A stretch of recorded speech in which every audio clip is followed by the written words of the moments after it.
Coleman Stroud found a dying dog in the snow, carrying scars no accident could explain. Those scars led him to Northglass, a respected research center hiding 18 forgotten dogs behind locked doors. But Northglass also offered the one treatment that might slow his aging canine's failing legs. Rear placement is... To save Huxley, Coleman would have to trust the very system that had caused so much suffering. He had spent his life making impossible choices, but this time he refused to call cruelty necessary.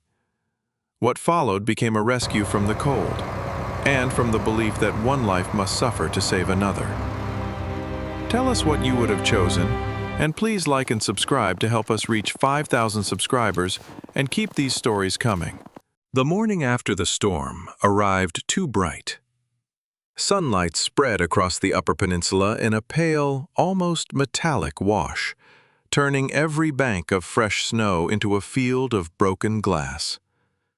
Lake Superior lay frozen near the shoreline, its surface reflecting shades of blue and white so clean they made the cold look harmless. Coleman Avery Stroud knew better. He guided the tracked rescue vehicle along the narrow service road with both hands resting lightly on the wheel. The machine moved steadily through the drifts, its rubber tracks grinding over packed snow with a low, measured rhythm. The heater worked hard, but never quite warmed the cab. Behind him, Huxley lay on a folded rescue blanket, his black and gold body filling most of the rear space. At 9 years old, the German shepherd no longer rose for every bend in the road. He had learned which sounds mattered and which belonged to the ordinary machinery of winter. Coleman trusted that judgment more than most human opinions.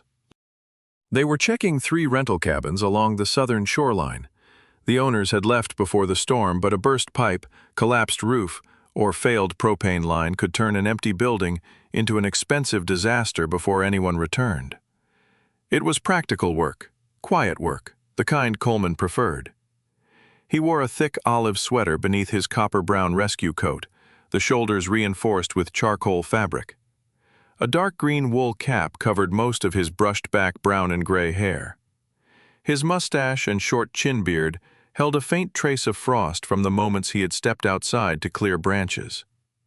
A small brass whistle rested beneath his coat, close to his chest.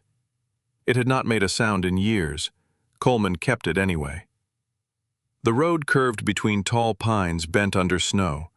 Beyond them, the frozen lake flashed through gaps in the trees like something watchful. Huxley lifted his head. Coleman noticed the movement in the mirror but did not speak immediately. Huxley's left ear, the one with the small triangular notch, stood forward, his right ear angled slightly outward. The old dog stared past the passenger window toward a narrow access trail almost erased by drifting snow. Coleman eased off the accelerator. "What is it?" Huxley did not bark.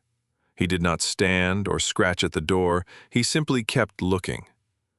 Coleman stopped the vehicle beside the trail and let the engine idle. For a few seconds he saw nothing except white ground, dark trunks, and the loose glitter of snow falling from a branch. Then he noticed the marks. They were faint and partly filled by wind. Small canine prints came from the direction of the road, staggered and uneven. Beside them ran a shallow line, as if a paw or part of the body had dragged through the snow. Coleman turned off the engine. The sudden silence settled over the vehicle. Huxley was already sitting. "Stay until I see what we have."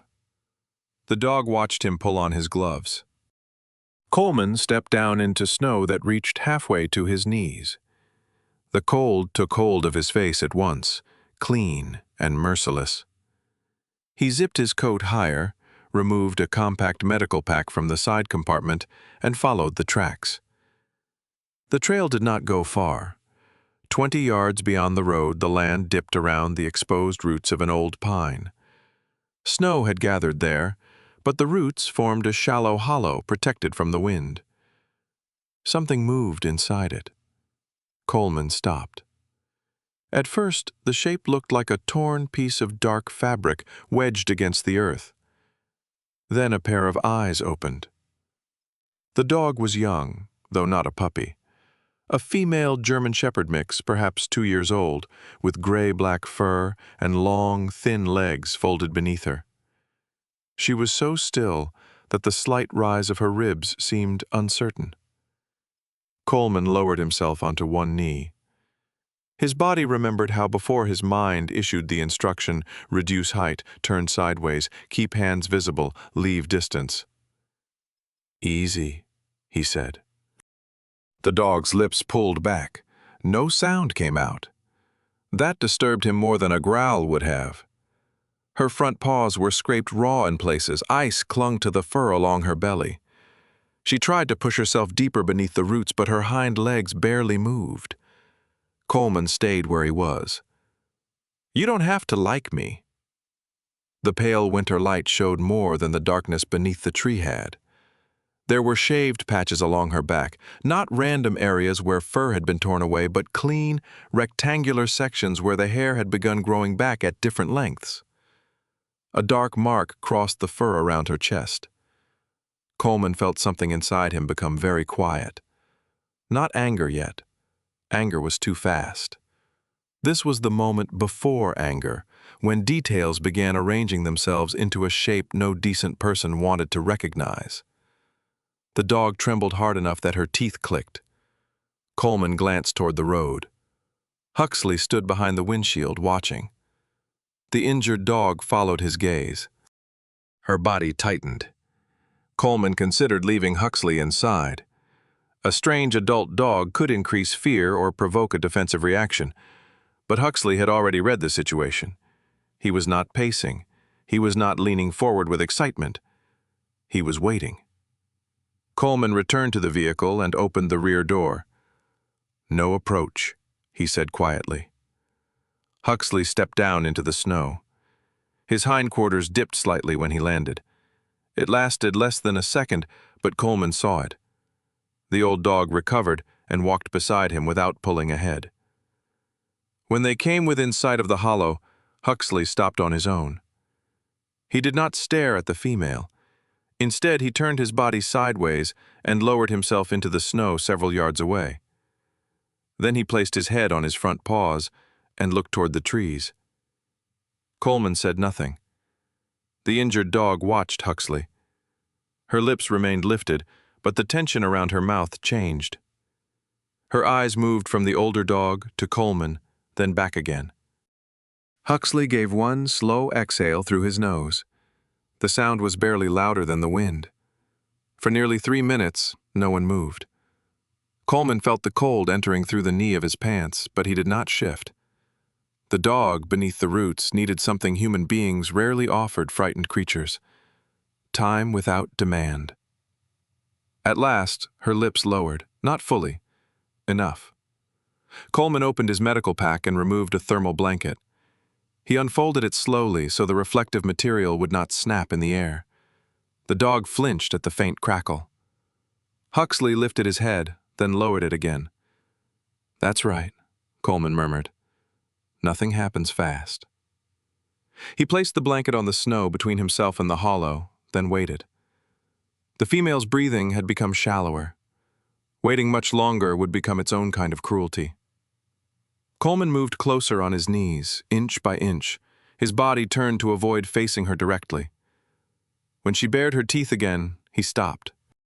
When she lowered them, he moved. Her eyes remained fixed on his right hand, not his face, not Huxley, his hand. Coleman recognized the focus. He had seen wounded soldiers watch medics that way, studying the part of a person most likely to bring pain. He removed his glove and showed her his empty palm. "You get to see it coming." The words came out rougher than he intended. The dog's nose moved once. Coleman reached only far enough to place the edge of the blanket near her shoulder. She jerked away, but there was nowhere left to go. Her body struck the frozen roots, and a sound escaped her, not a bark, not even a whine, but a short, broken breath. Huxley rose. Coleman looked at him sharply. The old shepherd did not come closer. He merely stood, calm and visible. The female looked at him. Huxley turned his head away. Something gave way in her posture, not trust, exhaustion.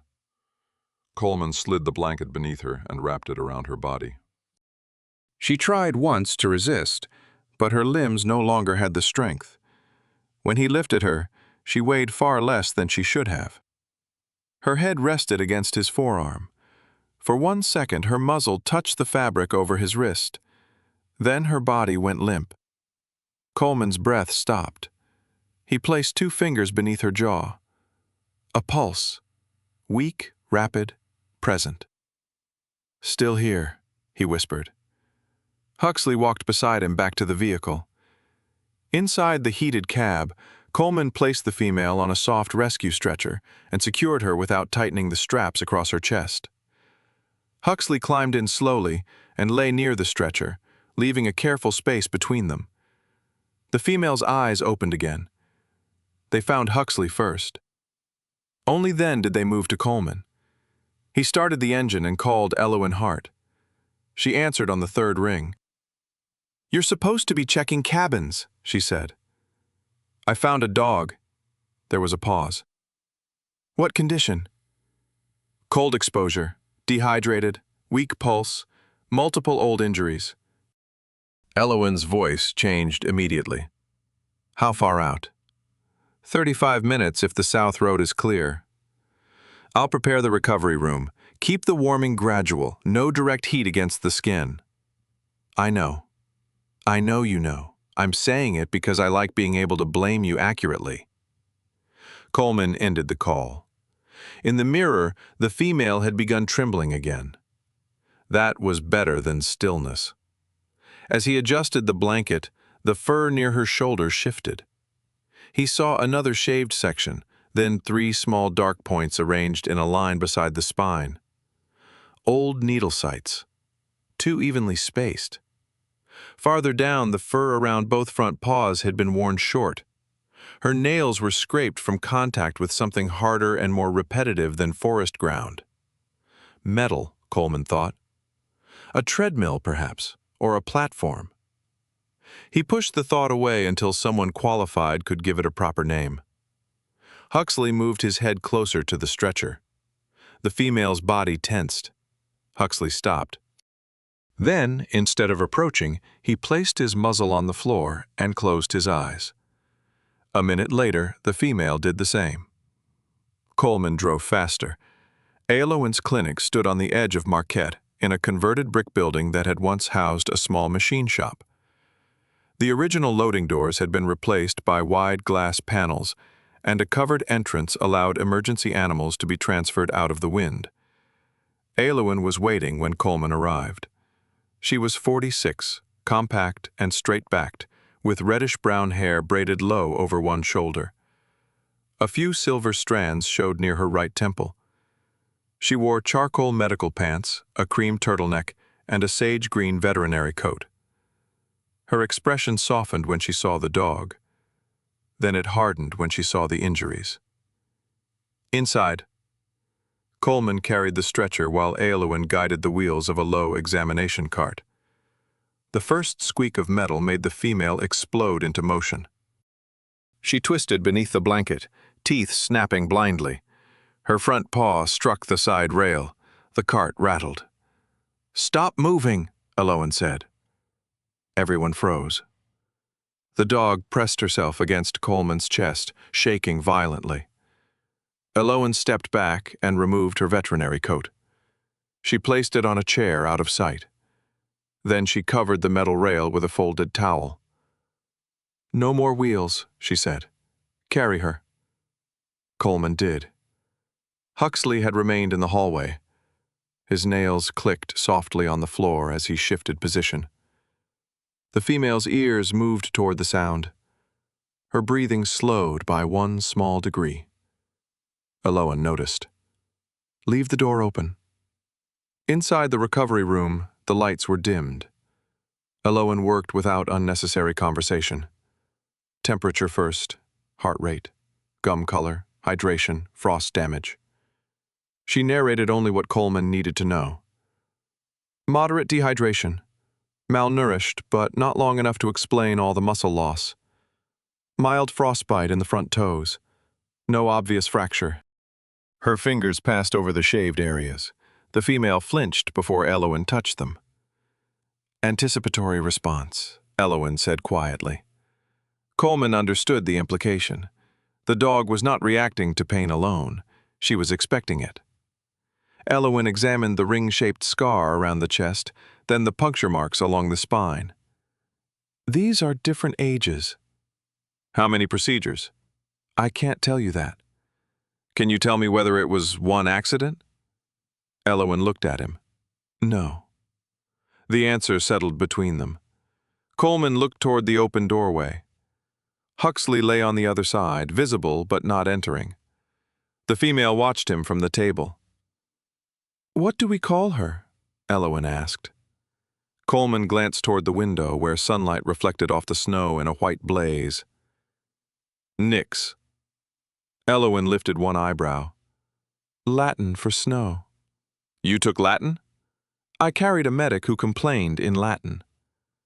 That sounds unlikely. He was dramatic. For the first time, some of the tension left the room. Elowen wrote the name on the intake form.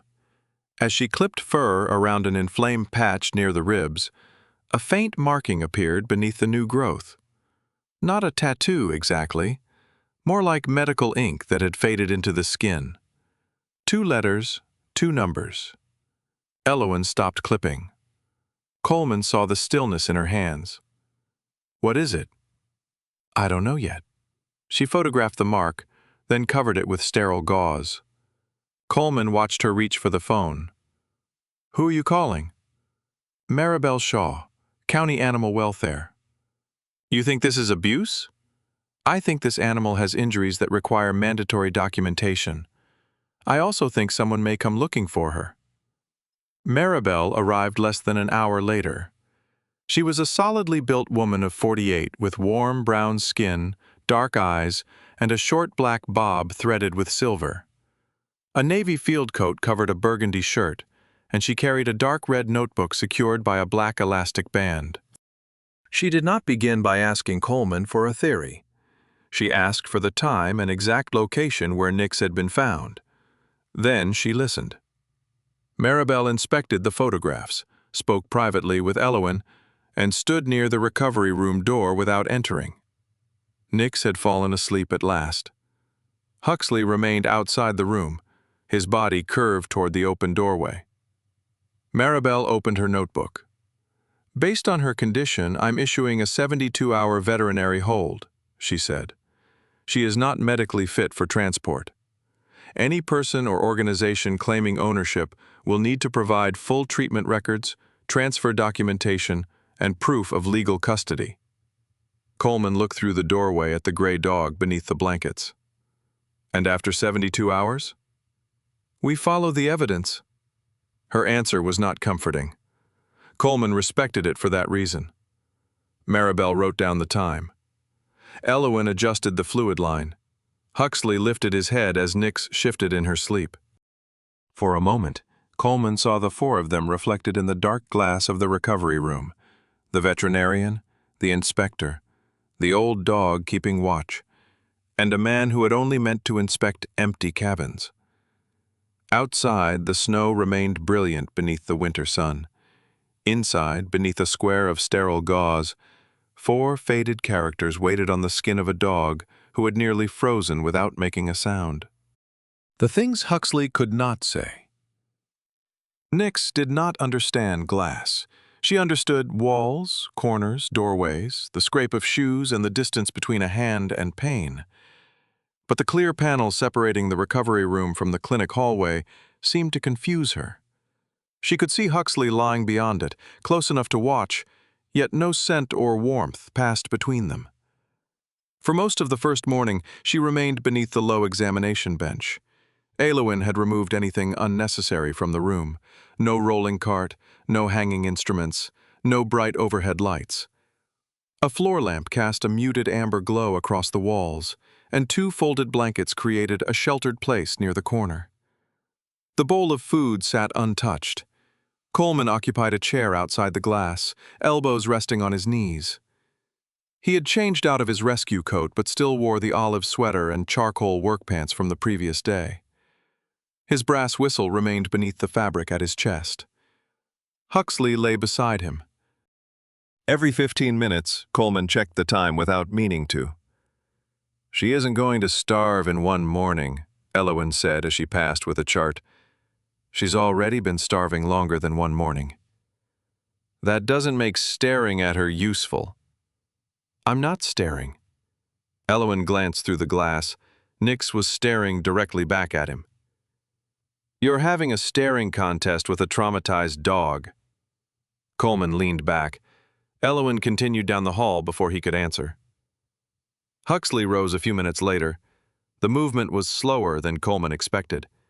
The shepherd planted his front paws first, shifted his weight forward, and then brought his hindquarters beneath him with a small adjustment of the right foot.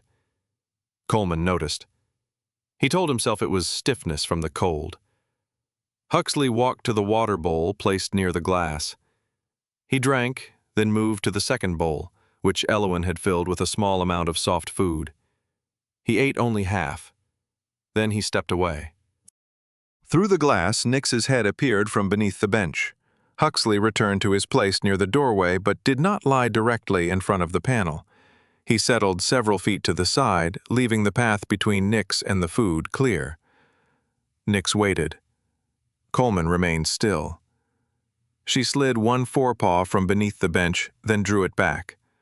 Huxley looked toward the opposite wall. A second paw appeared. Nix emerged far enough for Coleman to see the shaved sections along her back. She kept her body low and her weight shifted toward her hind legs, prepared to retreat. No one moved. She approached the bowl. Huxley closed his eyes.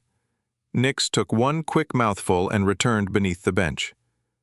Coleman exhaled. Elowen had come back without him noticing. She stood at the far end of the hall, arms folded. "That," she said quietly, "was more useful than staring." Over the next 2 days, Huxley created a routine no person had planned. He ate first, never finishing the portion placed near the glass. He rested where Nix could see him, but never blocked the exit. When she stepped into the open, he turned his head aside. He did not attempt to greet her. He did not offer play.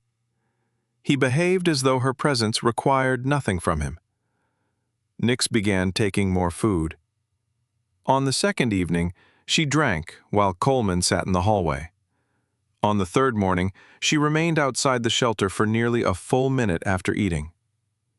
Her attention still followed human hands. She flinched when doors opened too quickly. The click of a metal latch made her flatten to the floor. But when Huxley shifted, she watched without panic. Coleman had worked with search dogs long enough to recognize training. This was not training. Huxley had not been taught to make himself smaller for frightened animals. He had learned it from years of entering places where fear had already arrived first. Collapsed houses, wooded ravines, cars turned upside down in snow.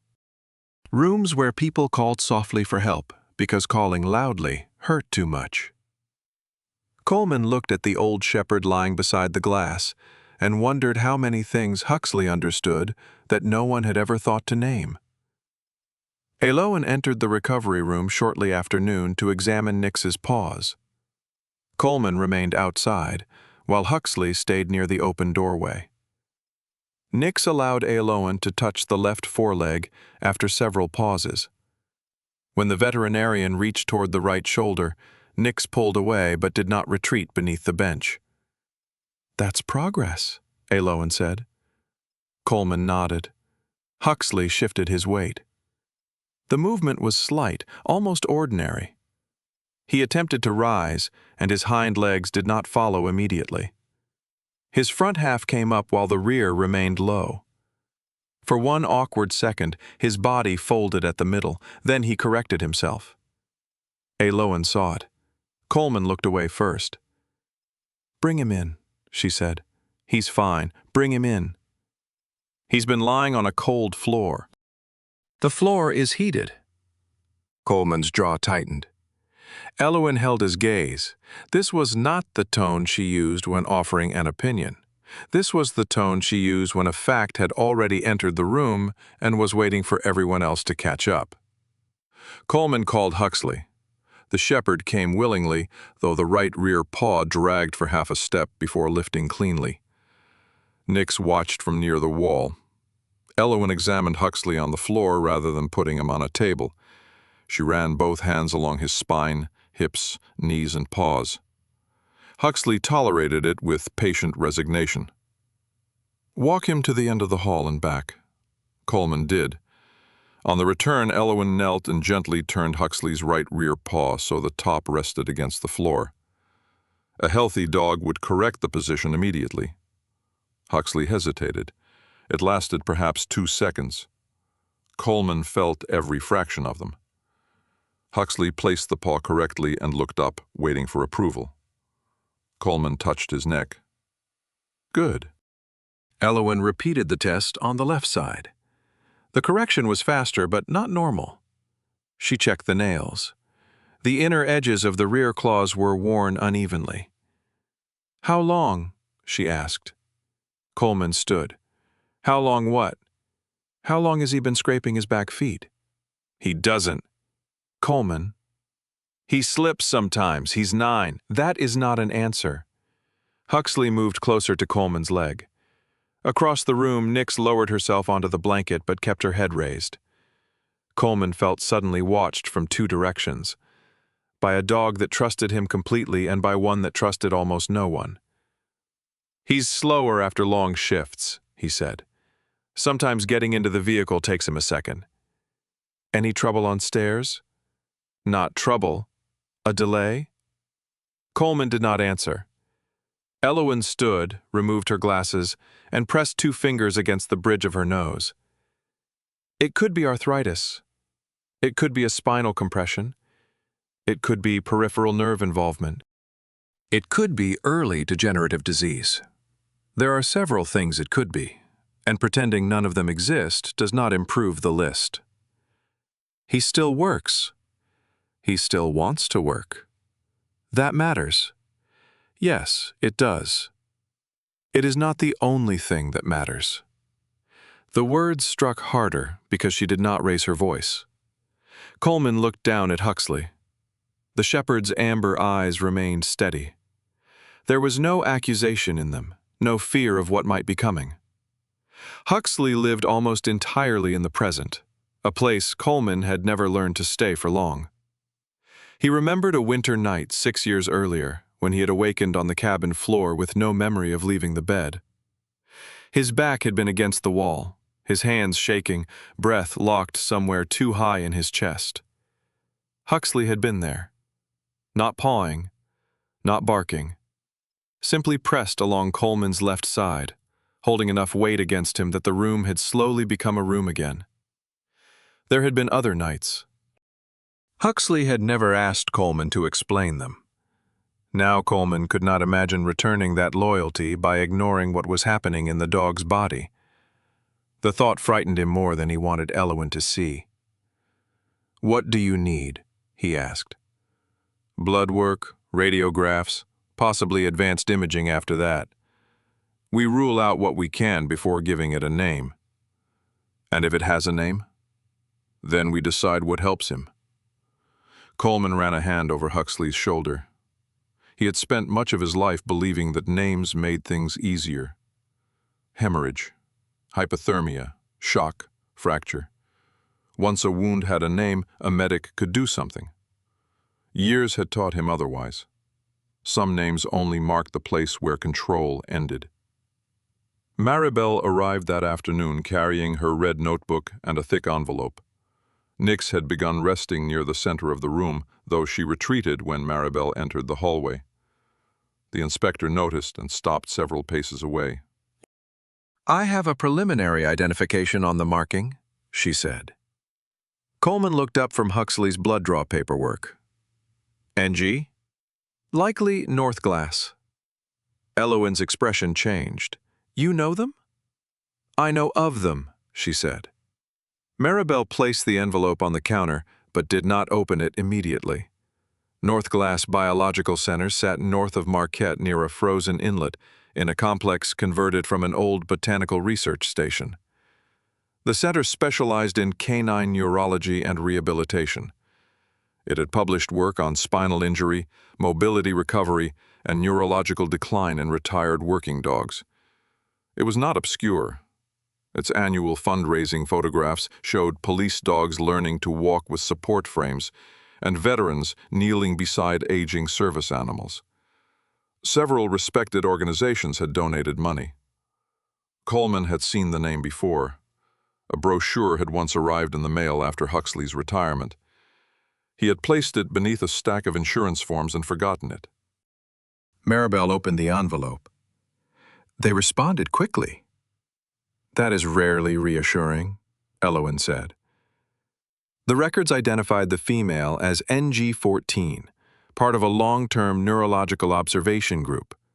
According to North Glass, the dog had disappeared during transfer from the primary center to an affiliated recovery unit. The document described her condition at the time of disappearance as stable. Normal hydration, adequate body weight, no active skin lesions, no significant mobility impairment. Elowen read the page twice. Then she looked through the glass at Nix. The dog's hip bones were still visible beneath the coat. 3 shaved patches marked her back.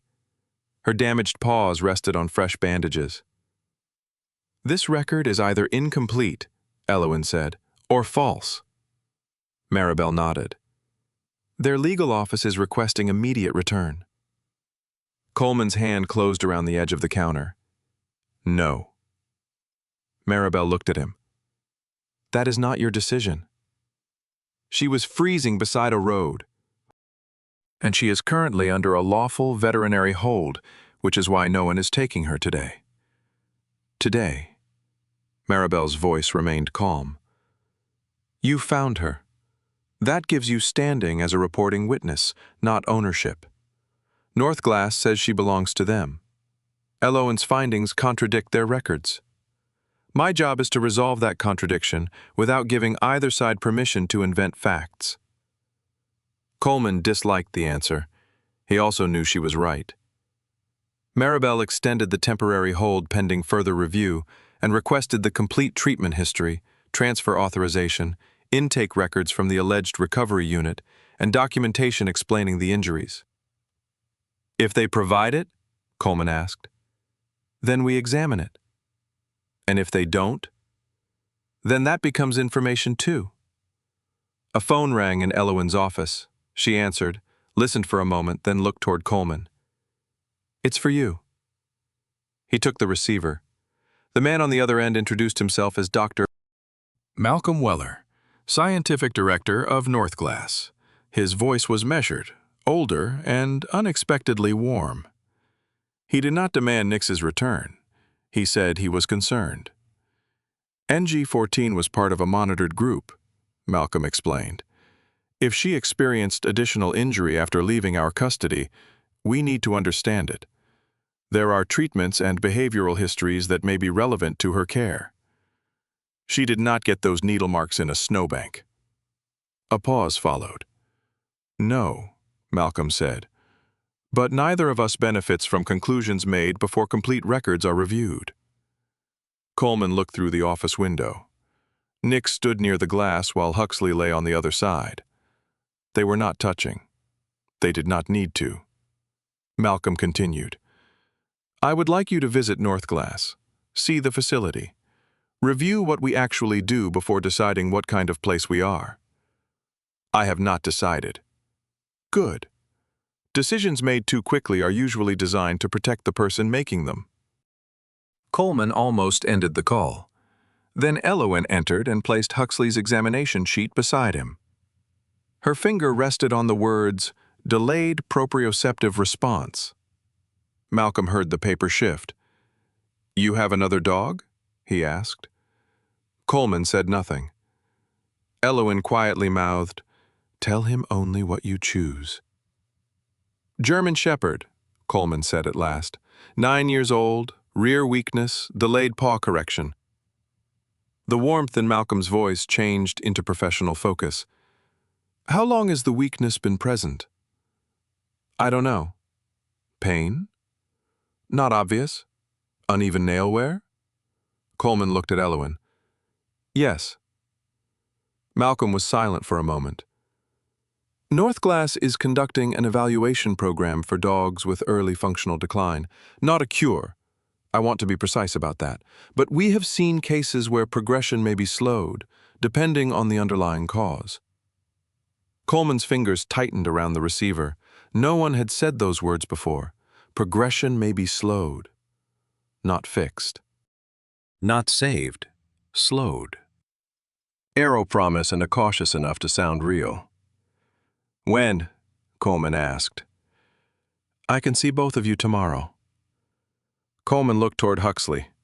The old shepherd lifted his head as if he had heard his name in the silence. Coleman did not trust Malcolm Weller.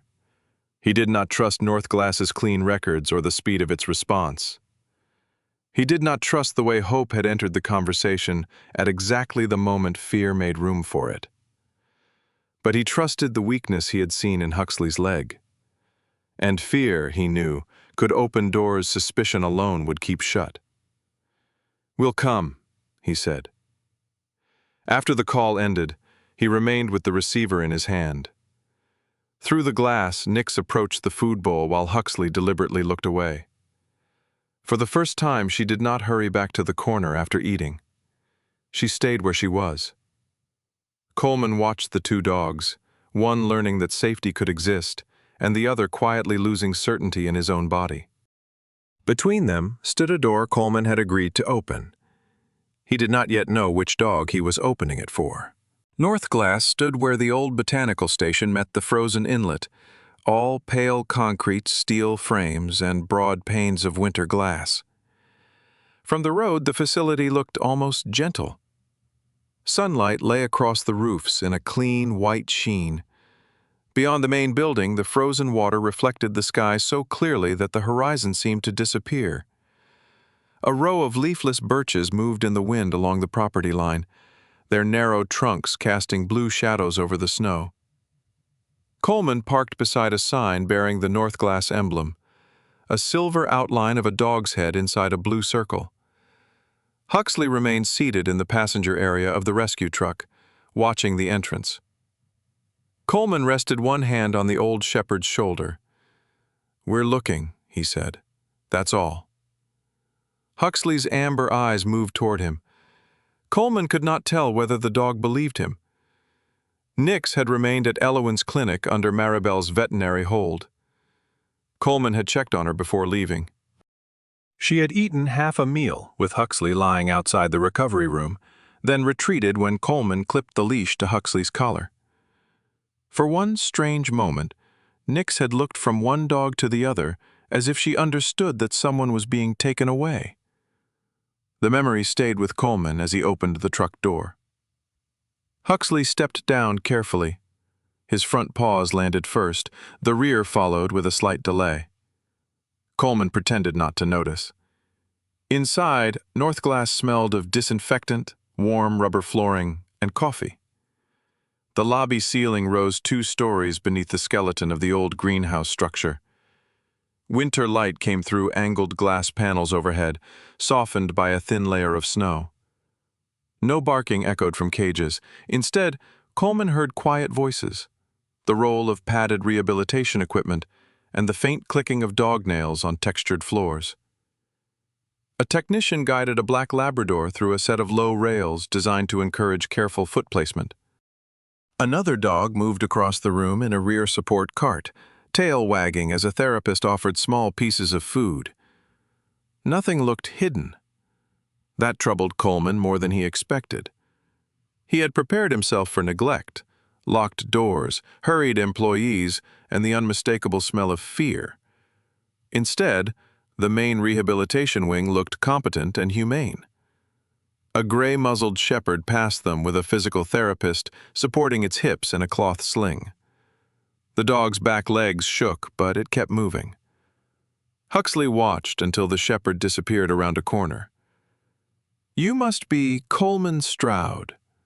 The man approaching them was tall enough to seem narrow rather than imposing. His silver hair was combed neatly to one side, and his face had the composed, almost severe lines of someone accustomed to concentration. He wore a navy V-neck sweater beneath a cream-colored research coat. Dr. Malcolm Reeve Weller did not offer exaggerated sympathy or reach for Huxley without permission. Instead, he stopped at a respectful distance and looked first at Coleman, then at the dog. "Thank you for coming. You said you had answers." "I said I had information." Coleman studied him. "Those are not always the same thing." "No," Malcolm agreed. "They rarely are." That answer was irritatingly reasonable. Malcolm led them through the public rehabilitation wing. He spoke with several technicians by name and asked after the animals they were handling. "How did Roscoe manage the incline this morning?" "Better at 3 degrees than 5, one therapist answered. "Keep him at 3. He gets ambitious when praised." They passed a tan Belgian Malinois standing in a support frame while a technician adjusted a strap beneath its abdomen. Malcolm stopped. "Too high," he said. The technician checked the fit. "The rear strap?" "Half an inch." Malcolm crouched without concern for the knees of his trousers and loosened the strap himself. The Malinois looked back at him. Malcolm touched 2 fingers to the dog's shoulder, not stroking, simply acknowledging. "That's better, Lena." The dog's body relaxed. Coleman felt his certainty shift. He did not like it. People were easier to judge when they treated animals badly in obvious ways. Malcolm remembered names. He noticed discomfort. He did not behave like a man pretending to care because someone was watching. That did not make Northglass innocent. It made the truth more expensive. Malcolm brought them to a consultation room overlooking the inlet. The glass wall framed the frozen water beyond, bright enough that Coleman had to narrow his eyes. Huxley remained beside his left leg. On the table lay copies of the records Northglass had sent to Maribel. Malcolm did not avoid the subject. "NG-14 is ours." Coleman's jaw tightened at the use of the code. "Her name is Nix." "That is what you call her." "That is her name now." Malcolm considered this without argument. Nix was assigned to a neurological observation group. NG stands for neurological gait, not an experimental classification. What happened to her? She was being transferred from the primary observation unit to an affiliated recovery space. During loading, she panicked. She escaped the transport enclosure. She did not get those injuries running through snow. No. Mathematical folded his hands. Some of the shaved areas are associated with imaging and nerve response monitoring. The puncture sites are consistent with diagnostic procedures. Different ages. Yes. The scar around her chest? A support harness. She fought it repeatedly. Hard enough to scar? Malcolm's gaze did not move. The fit should have been adjusted sooner. The answer was too polished to be casual and too direct to be a denial. Coleman leaned forward. "You say that as though it happened in a sentence." Malcolm's expression tightened slightly. "Every failure becomes a sentence in a report." That does not mean the people who write it believe the sentence contains the whole failure. For the first time, something personal entered his voice. Coleman heard it. He did not trust it. "Your records described her as healthy. Stable is not the same as healthy. They said no active lesions at the time of the last recorded examination. Convenient, accurate, if the record was completed properly." "If?" Malcolm looked toward the door. "Northglass employs more than 40 people. I direct the science. I do not personally enter every observation." There it was. Not denial, distance. Coleman had known officers who used the same distance when a decision passed through enough hands to lose its owner. Before he could answer, Huxley shifted. His right rear paw slid slightly on the floor. Malcolm noticed.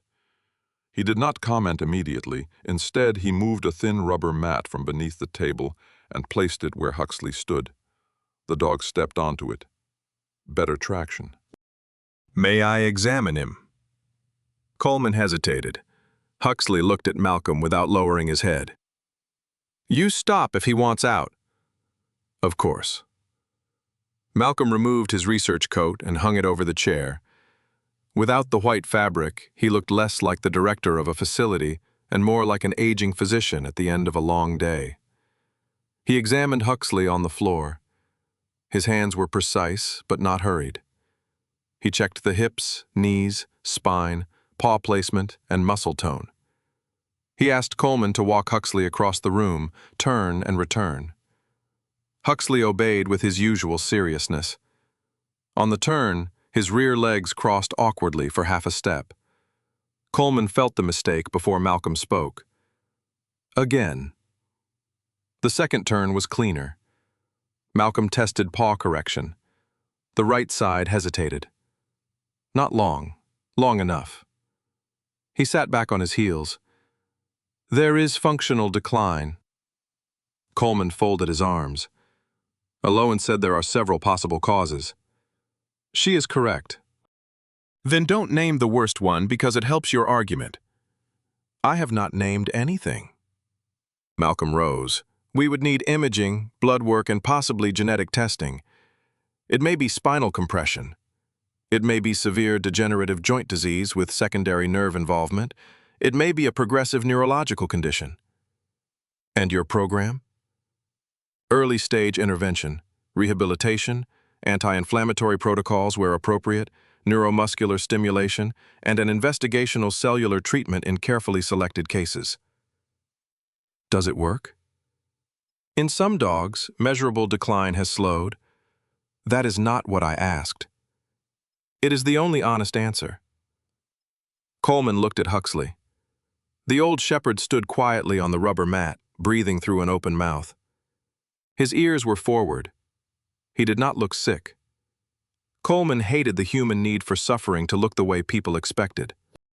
A dog could still stand, still work, still follow a command, and already be losing something important. Malcolm handed Coleman a printed summary. "We could begin with an evaluation. No treatment commitment, no guarantee." "What would it cost?" "The assessment would be covered." "Why?" "Because retired working dogs are included in one of our funded groups." Coleman read the first page without seeing much of it. "You knew he was a working dog before I came. You told me he was a German Shepherd with rear weakness.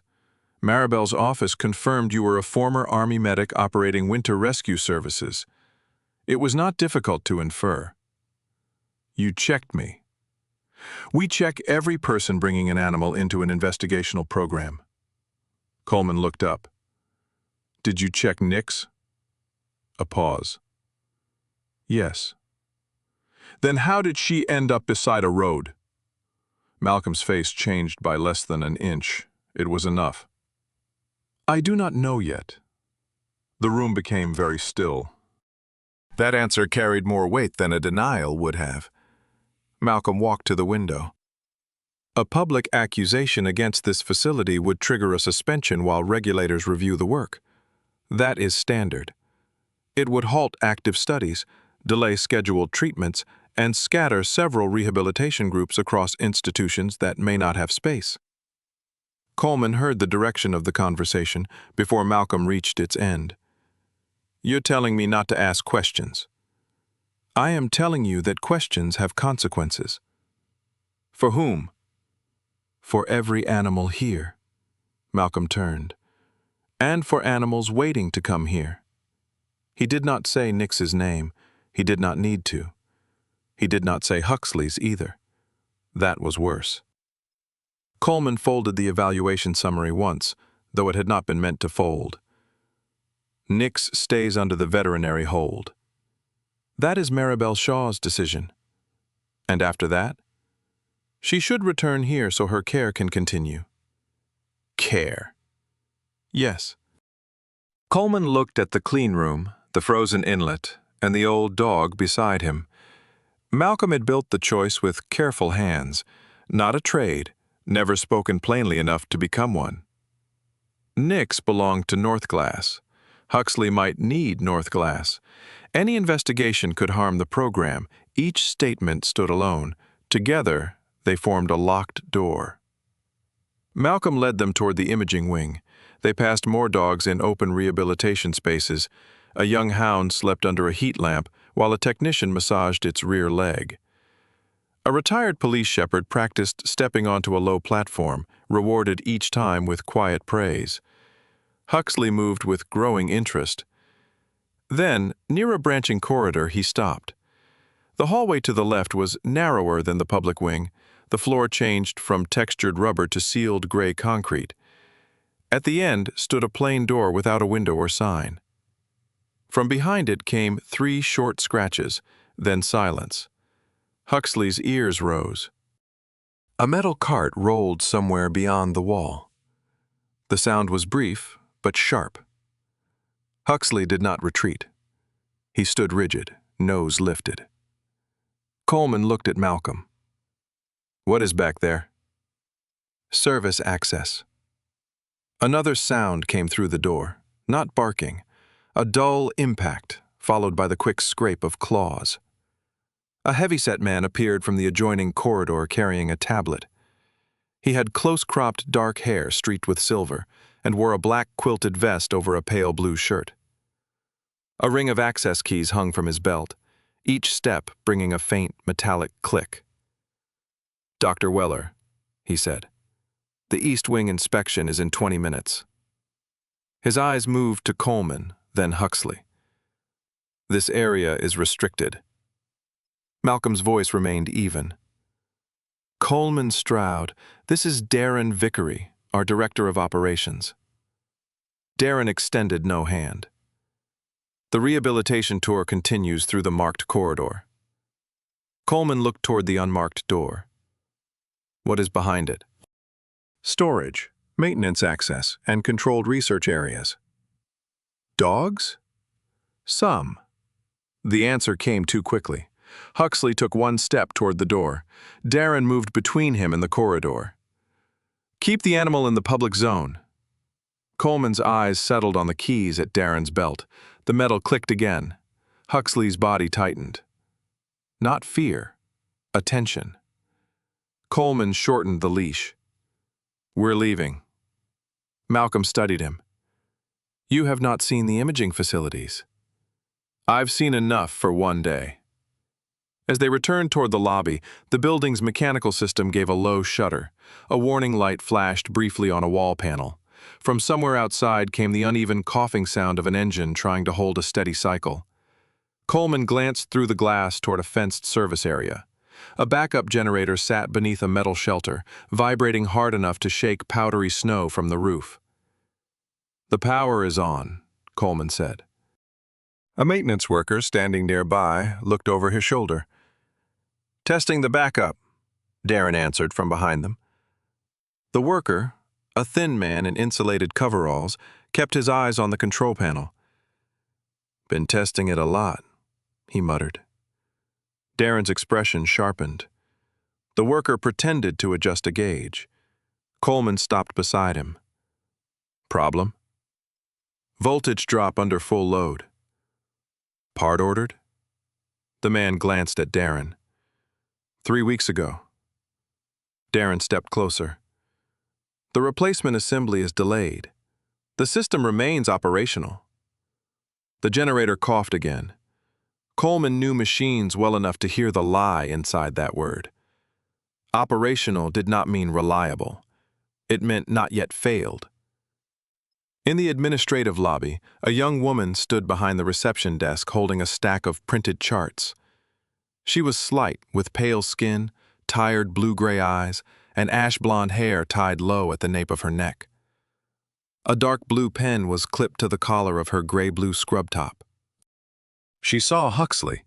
The charts shifted in her hands. Her gaze moved to the old shepherd's notched ear, then to Coleman.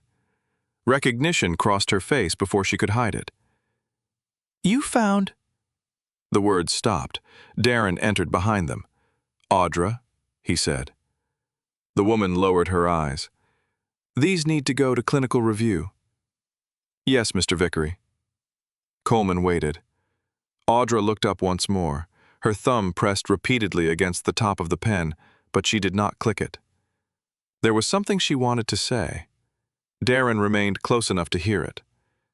Malcolm handed Coleman a folder containing Huxley's preliminary assessment information.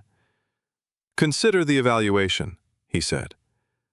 Coleman accepted the folder. He did not promise anything. Outside, the brightness of the snow struck him after the controlled light of the facility.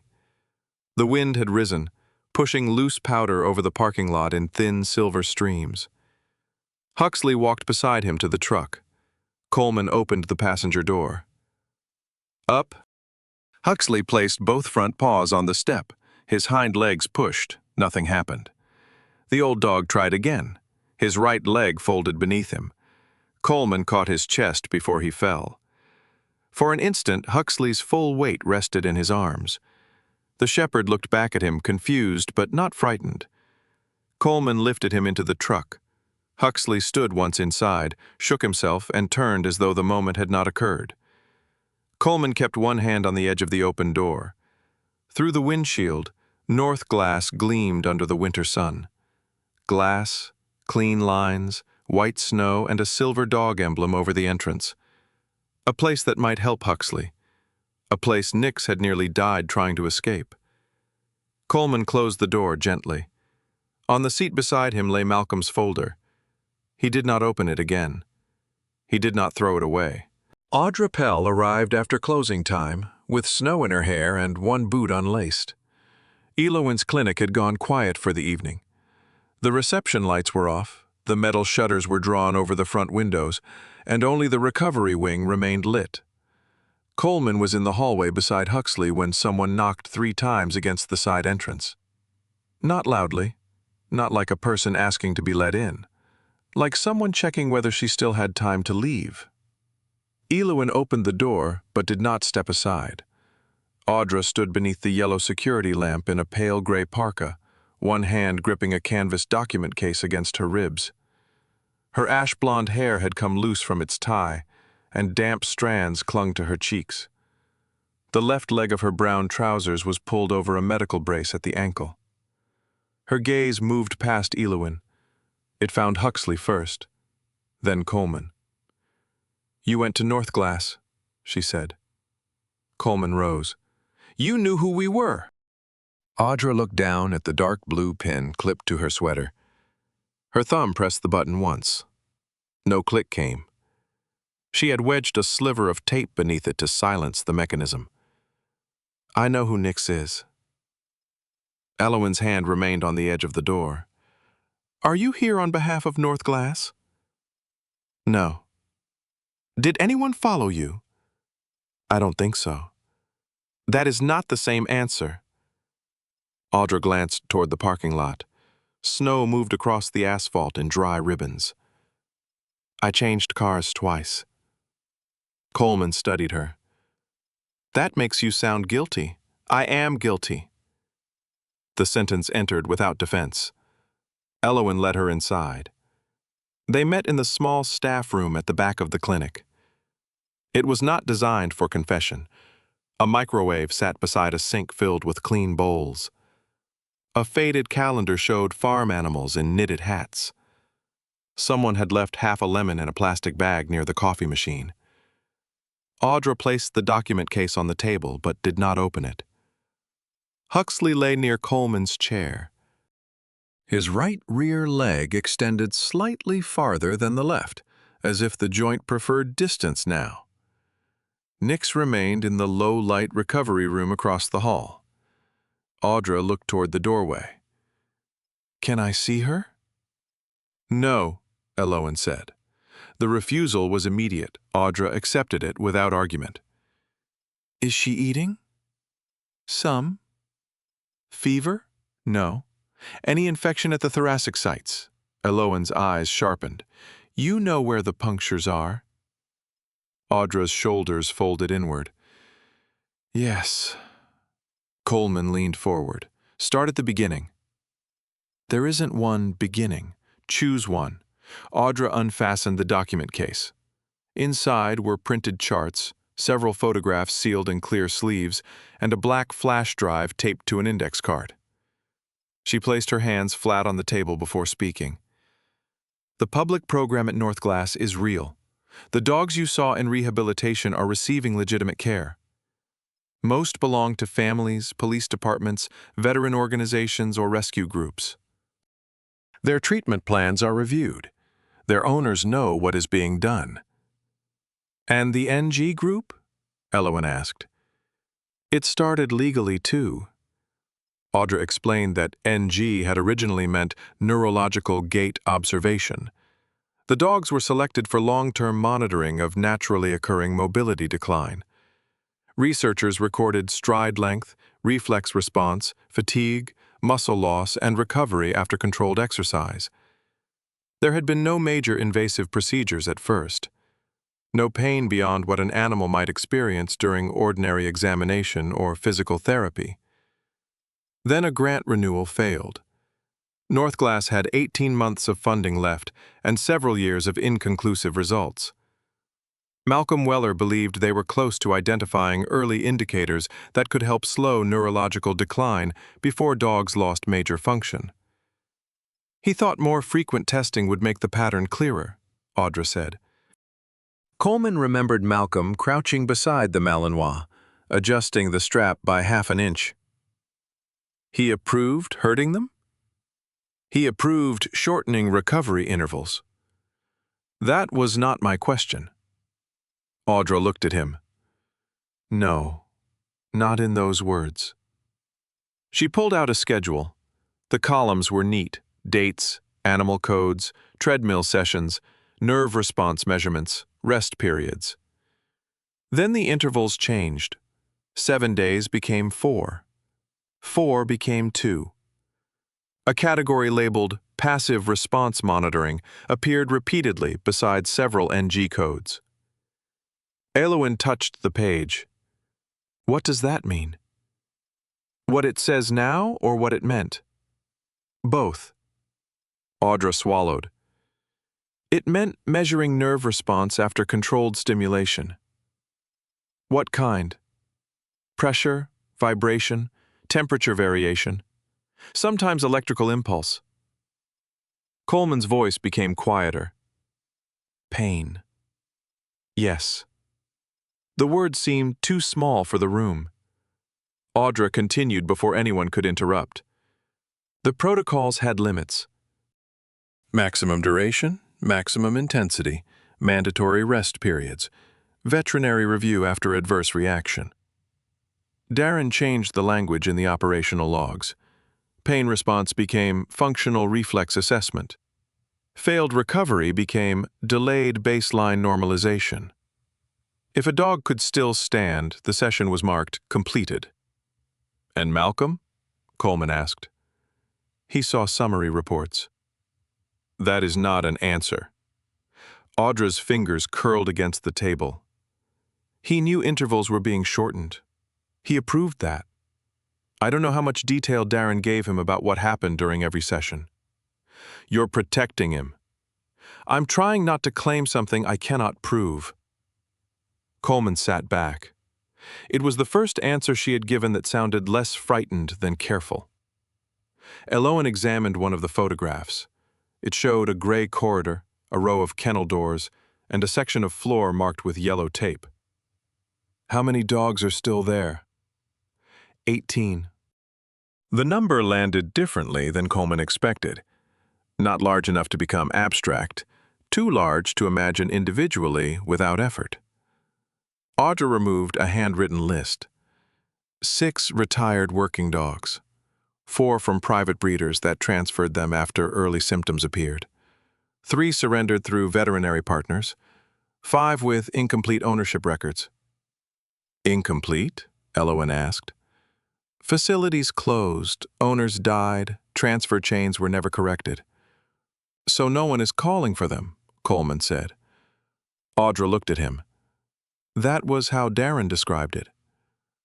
Coleman glanced through the open doorway toward the recovery wing. Nix had a name now because he had given her one. Before that, she had been NG-14. A code was easier to leave behind because codes did not wait at doors or refuse food when frightened. "When did you take her?" he asked.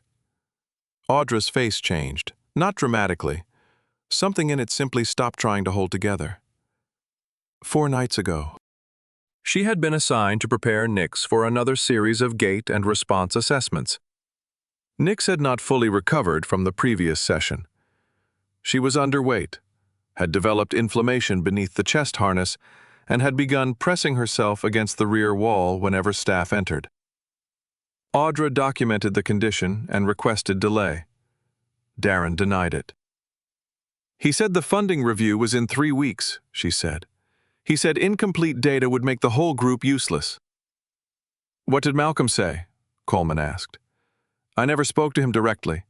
Darren said the schedule had scientific approval." "Did you believe him?" "I needed to." The honesty in her answer held no dignity. That made it harder to dismiss. Audra had spent months entering values she knew had been softened.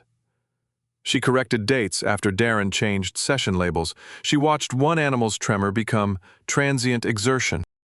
She saw the same phrases appear across different dogs because the language made the reactions seem ordinary. She told herself the research might save thousands. She told herself the dogs were being monitored by veterinarians.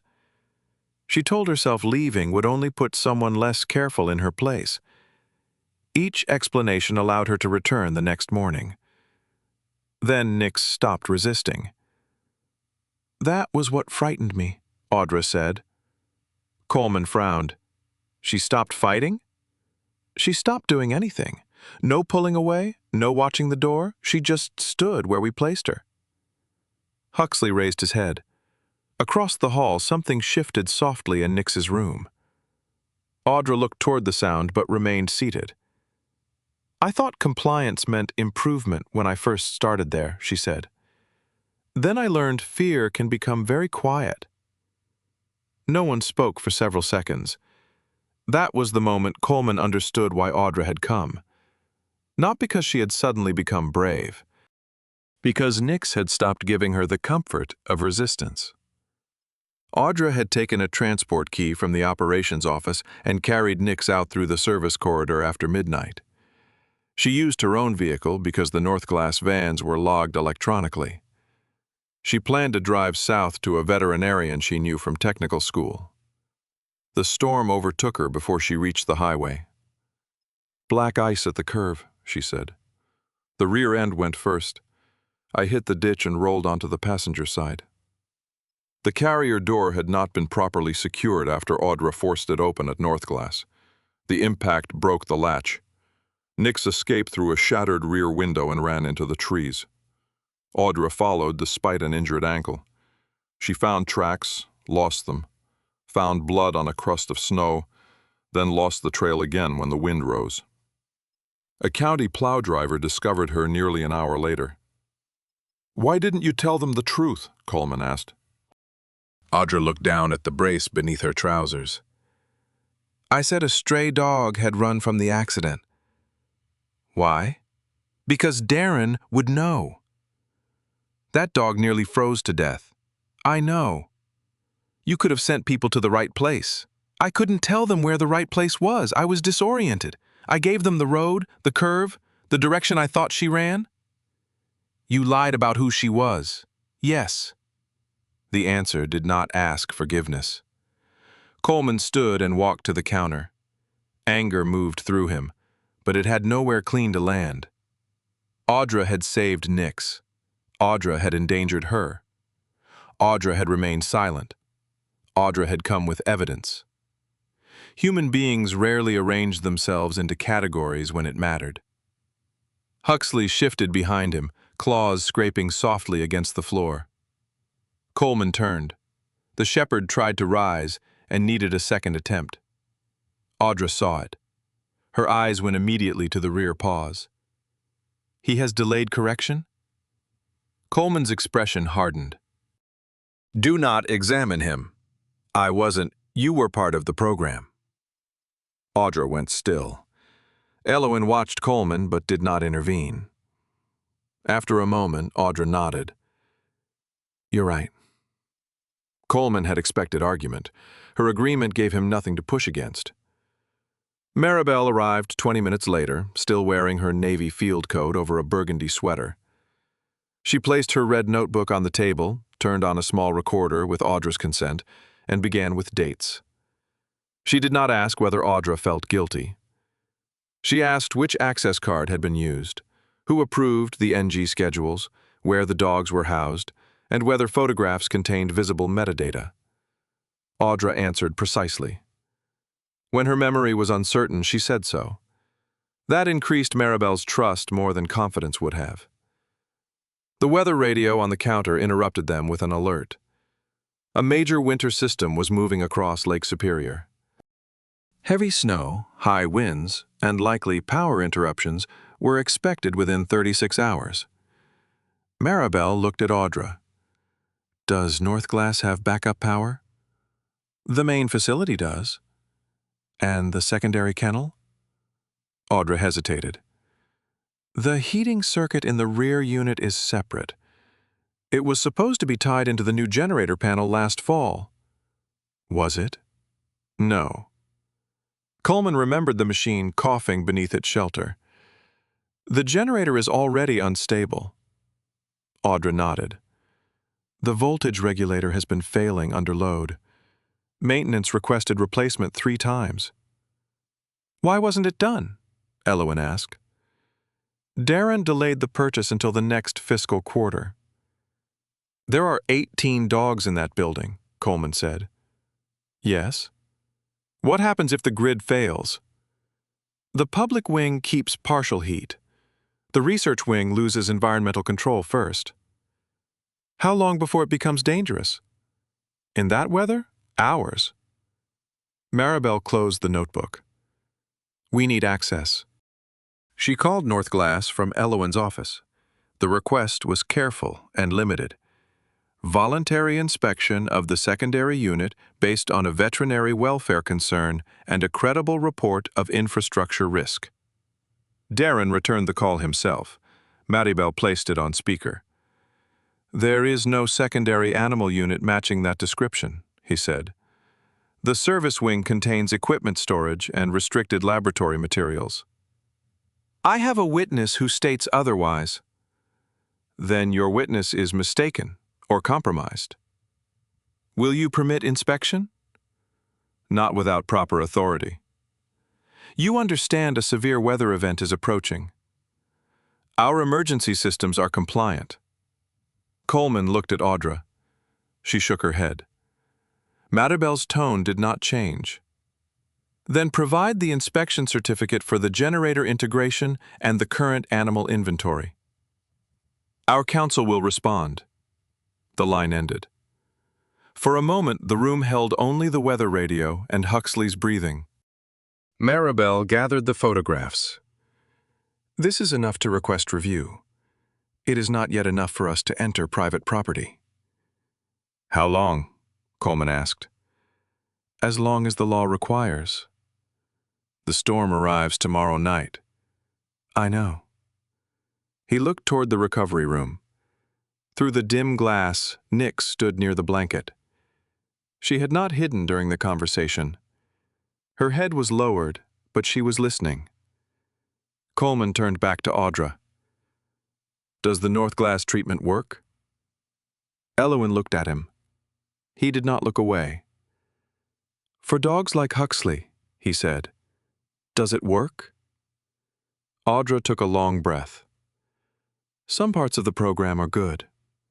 Physical therapy, early mobility support, the diagnostic models.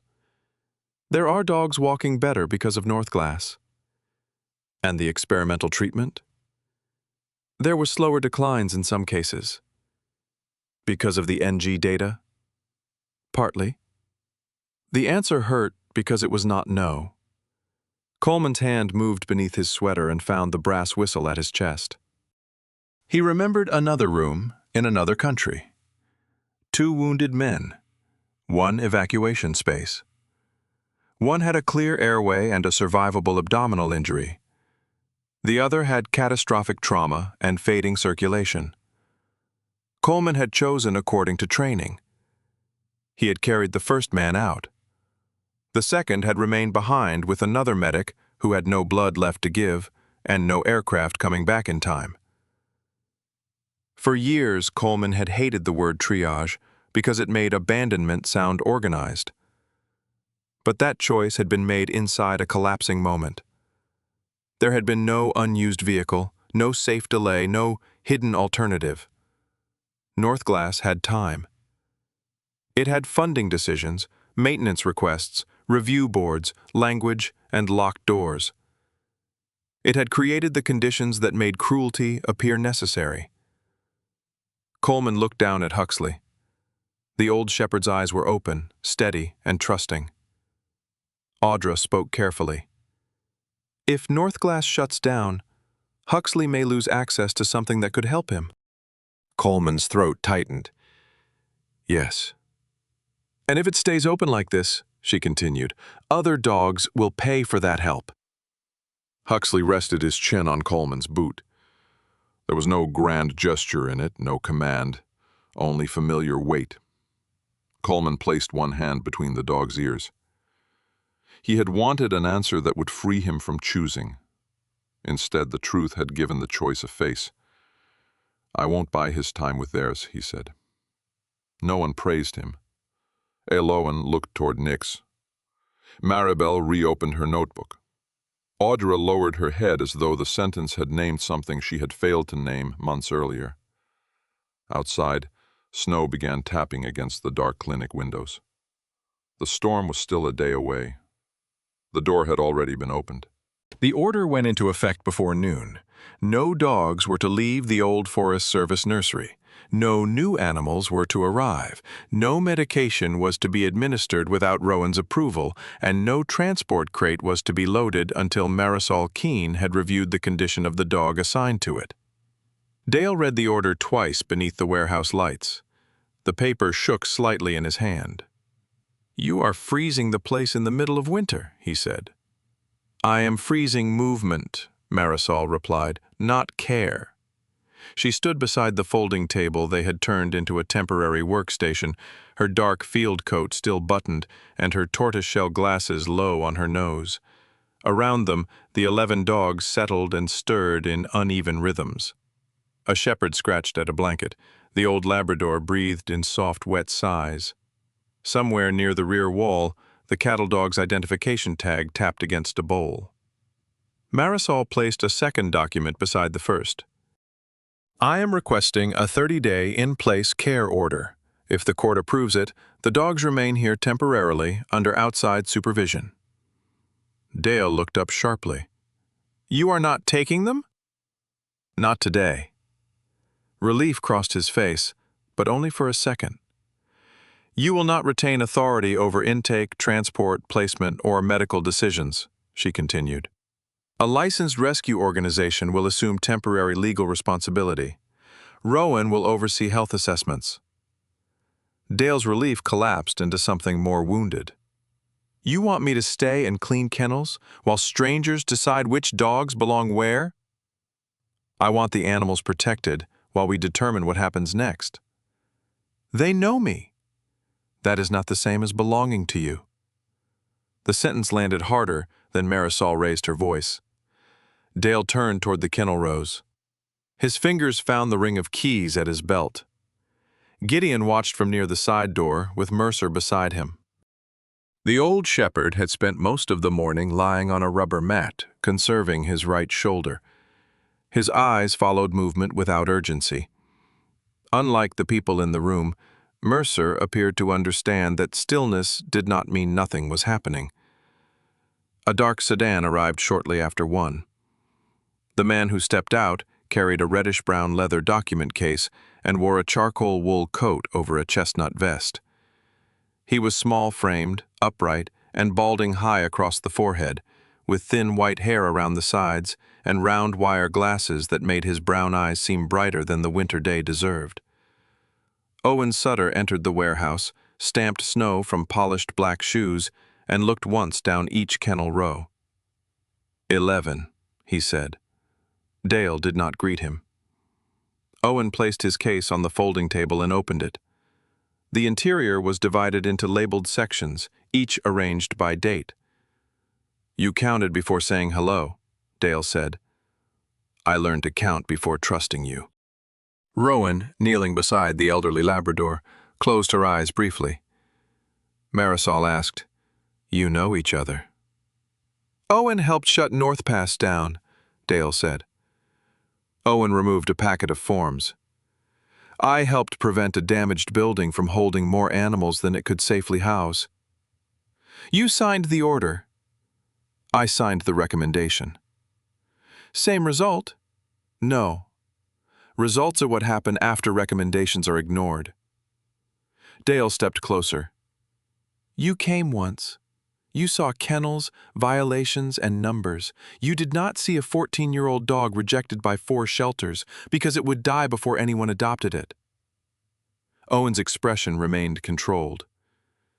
I saw one man deciding that because other systems failed, he no longer needed one. They would have killed them. Some might have been euthanized. You say that like the grammar makes it cleaner. Owen removed his glasses, wiped them, and put them back on. No. I say it accurately because accuracy matters when people are making decisions for creatures that cannot appeal. The argument did not rise into shouting. That made it sharper. Dale believed every animal in the warehouse represented a life saved from a colder system.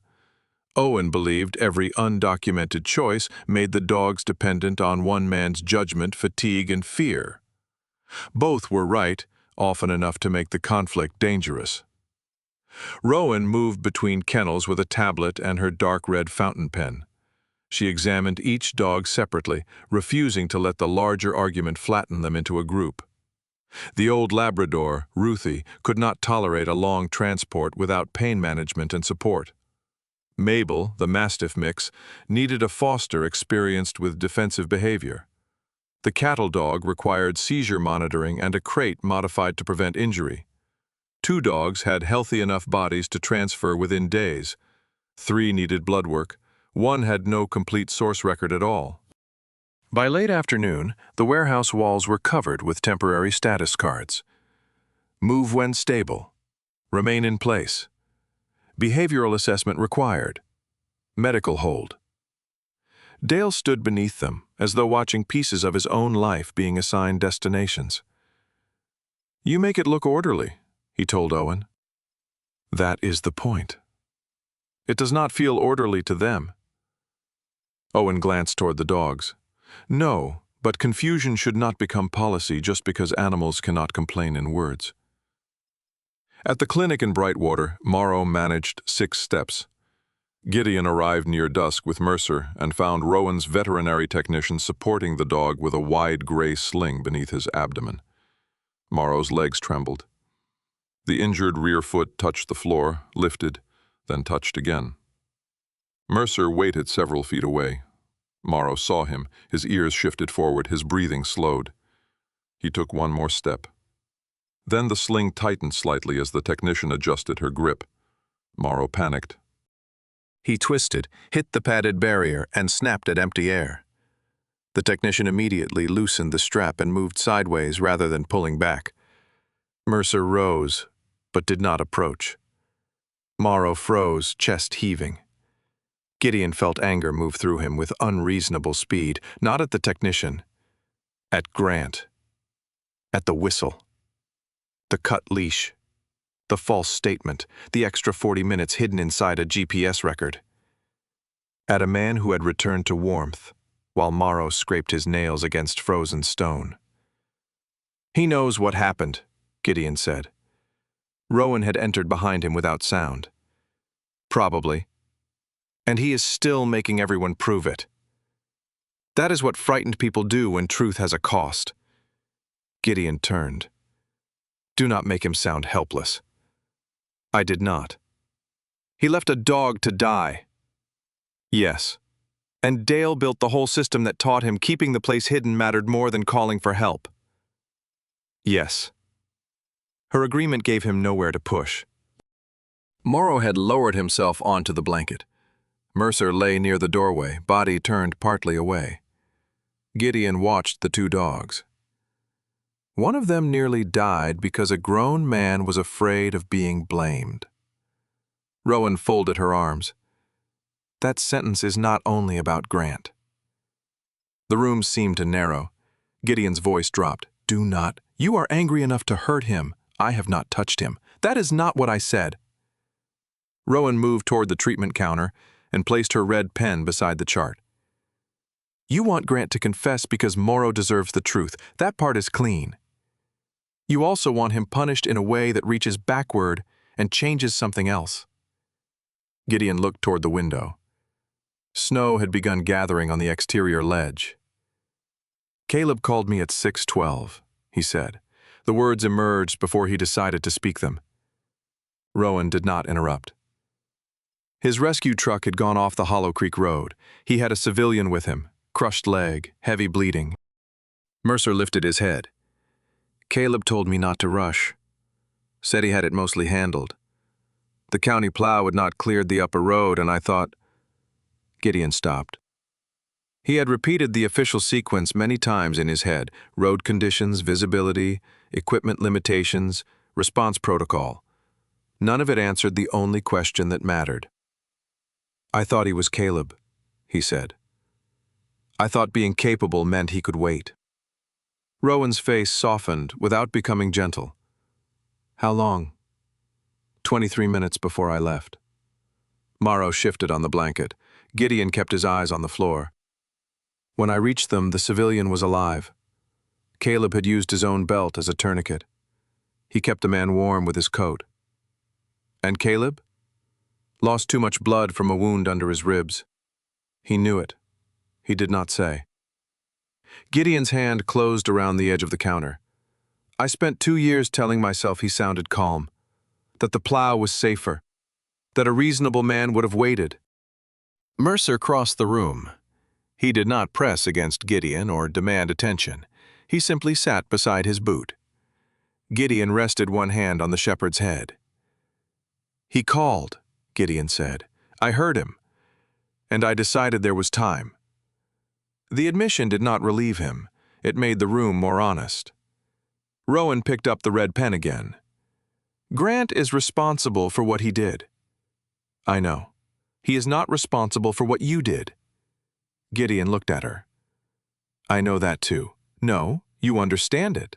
That is not the same as knowing it when you look at him. The following morning, Marisol obtained consent to preserve data from Dale's old work phone and the nursery's transport records. Grant retained an attorney and stopped answering informal questions. For several hours, nothing changed. Then a deleted message recovery from Dale's phone produced one line sent the night Morrow disappeared. I heard him but couldn't get down. I'm coming back. Dale read the recovered text at the warehouse table. His face went gray. He never came back, Marisol said. Dale placed both hands flat on the table. I told him not to take risks alone. That is not what the message says. He was supposed to search the tree line, not climb. He heard the dog. Dale closed his eyes.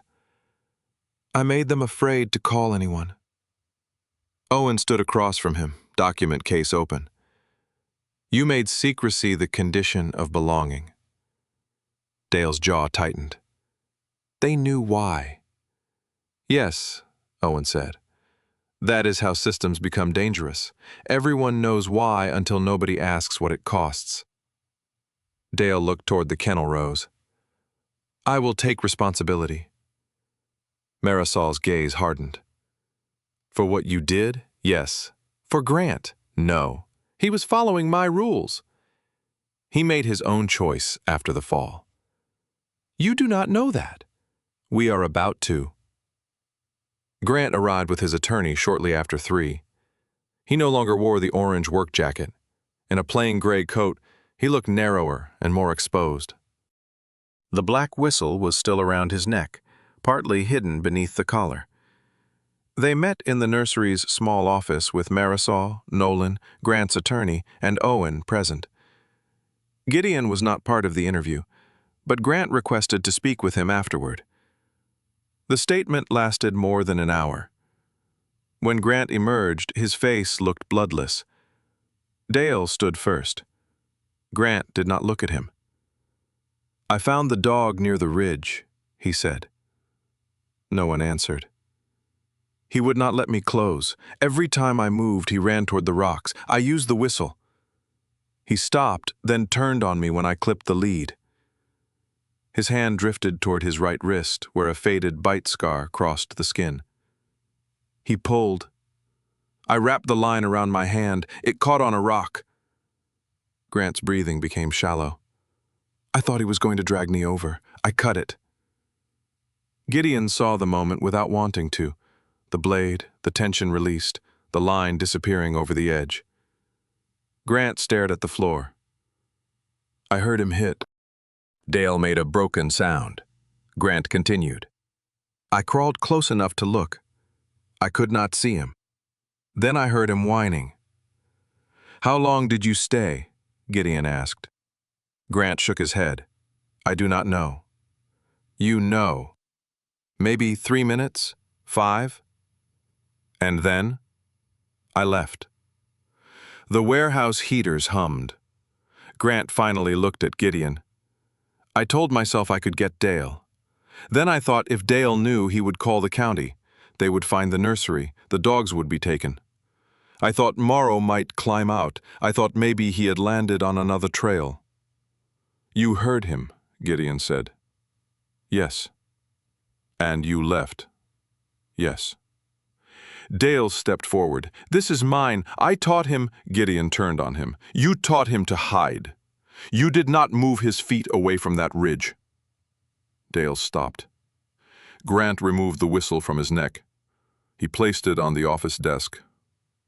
"I will take you back," he said. "I will show you exactly where I stood."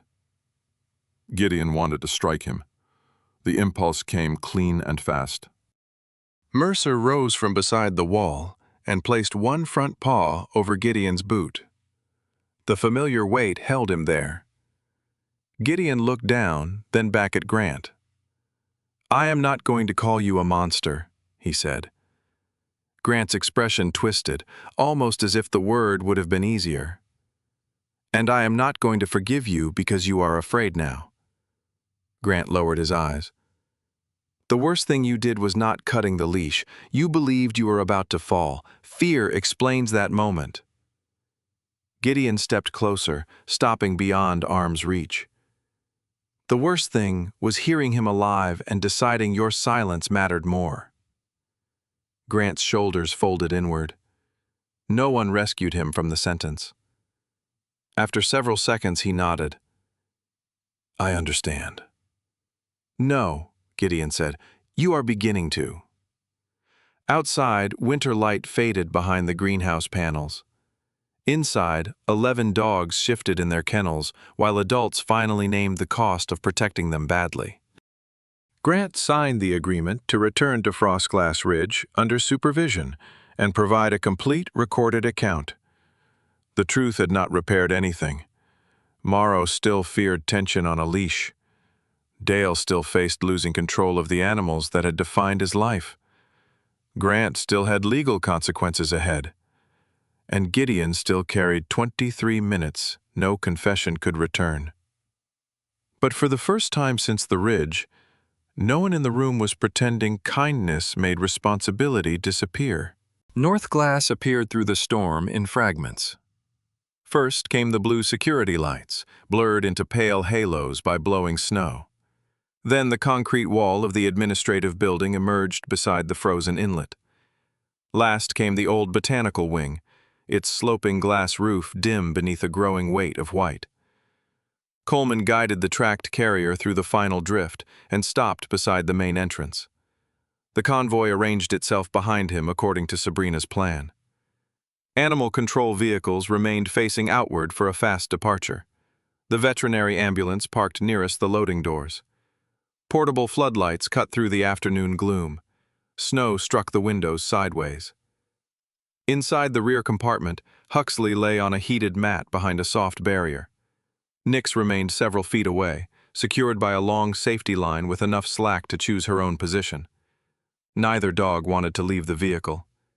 Coleman did not blame them. Maribel stepped down, with the emergency order sealed beneath her navy field coat. Sabrina joined her, fastening the chin strap of her rescue helmet. "Building first," Sabrina said. "Animals second. Nobody moves into a space I have not cleared." Elowen carried the primary triage case. Audra came beside her, pale but steady, the brace on her ankle hidden beneath insulated trousers. Darren Vickery met them in the lobby. He wore a black parka over his quilted vest.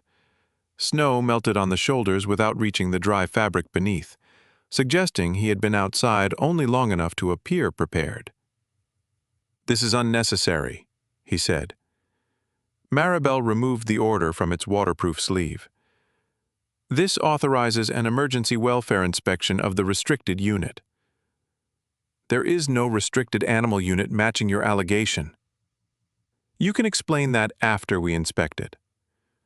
Darren did not take the document. Behind him, the facility lights dimmed. A second later, they returned. From the service yard came the strained cough of the backup generator. Sabrina looked toward the ceiling.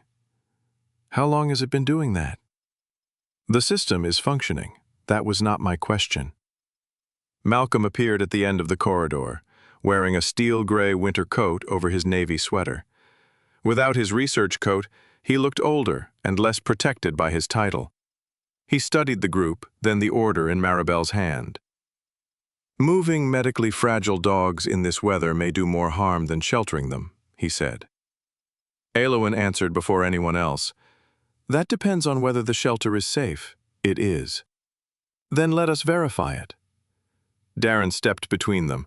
"You are treating a disputed report as fact." Maribel finally held the order directly in front of him. "No, I am treating it as grounds to look." The distinction left him with no useful response. Sabrina's crew checked the public rehabilitation wing first. The main concrete structure remained warm. Emergency lighting functioned. The visible dogs were accounted for and under staff supervision. Then Audra led them toward the unmarked service corridor. Darren followed closely. "That access is electronically restricted." "Not under the order," Maribel said. Audra stopped at the keypad beside the door. Her fingers hovered above the numbers. Coleman saw the hesitation. The code represented more than entry. It was the last routine she had obeyed before deciding not to obey again. She entered 6 digits. The lock flashed red. Darren exhaled through his nose. "Your credentials were revoked." Audra stared at the panel. Then she reached beneath the plastic cover and pressed a small manual reset switch used during system outages. The screen restarted. She entered a second code. Green light. The door released. Darren's face changed. Not fear. Loss of ownership. The restricted corridor smelled colder than the public wing. The floor was sealed concrete. The walls were painted gray. Fluorescent lights flickered overhead, one tube pulsing with a faint mechanical buzz. Halfway down the passage, the heat changed. Warm air from the main building gave way to a thin, uneven chill. Sabrina removed one glove and held her hand near a wall vent. Barely moving. The environmental panel showed the internal temperature falling. A warning symbol blinked beside the secondary heating circuit. Audra pointed to the final door. "Animals are through there." Darren moved forward. "The unit is undergoing decommissioning." Something struck metal on the other side. Once, then again. No one looked at Darren. Maribel opened the door. The first sound was not barking. It was breathing. Many animals breathing in different rhythms, fast, shallow, labored, restrained. Beneath it came the shuffle of paws, the scrape of claws, and the dull rattle of kennel doors. The room extended farther than Coleman expected. 2 rows of enclosed runs lined the walls beneath dim lights. Several were partly covered with gray sheets. Heating ducts ran above them, but little warmth reached the floor. 18 dogs. Audra had counted correctly. One turned its face toward the wall as the group entered. Another lunged backward so hard its shoulder struck the kennel panel. A black shepherd bit repeatedly at a fabric lead hanging outside its run, not trying to escape so much as attacking the object before it could be used. Elowen stopped everyone at the threshold. No crowding, no direct eye contact. Uniform jackets off where practical. Sabrina assigned 2 firefighters to clear the blocked emergency exit. Supply crates had been stacked in front of it exactly as Audra remembered.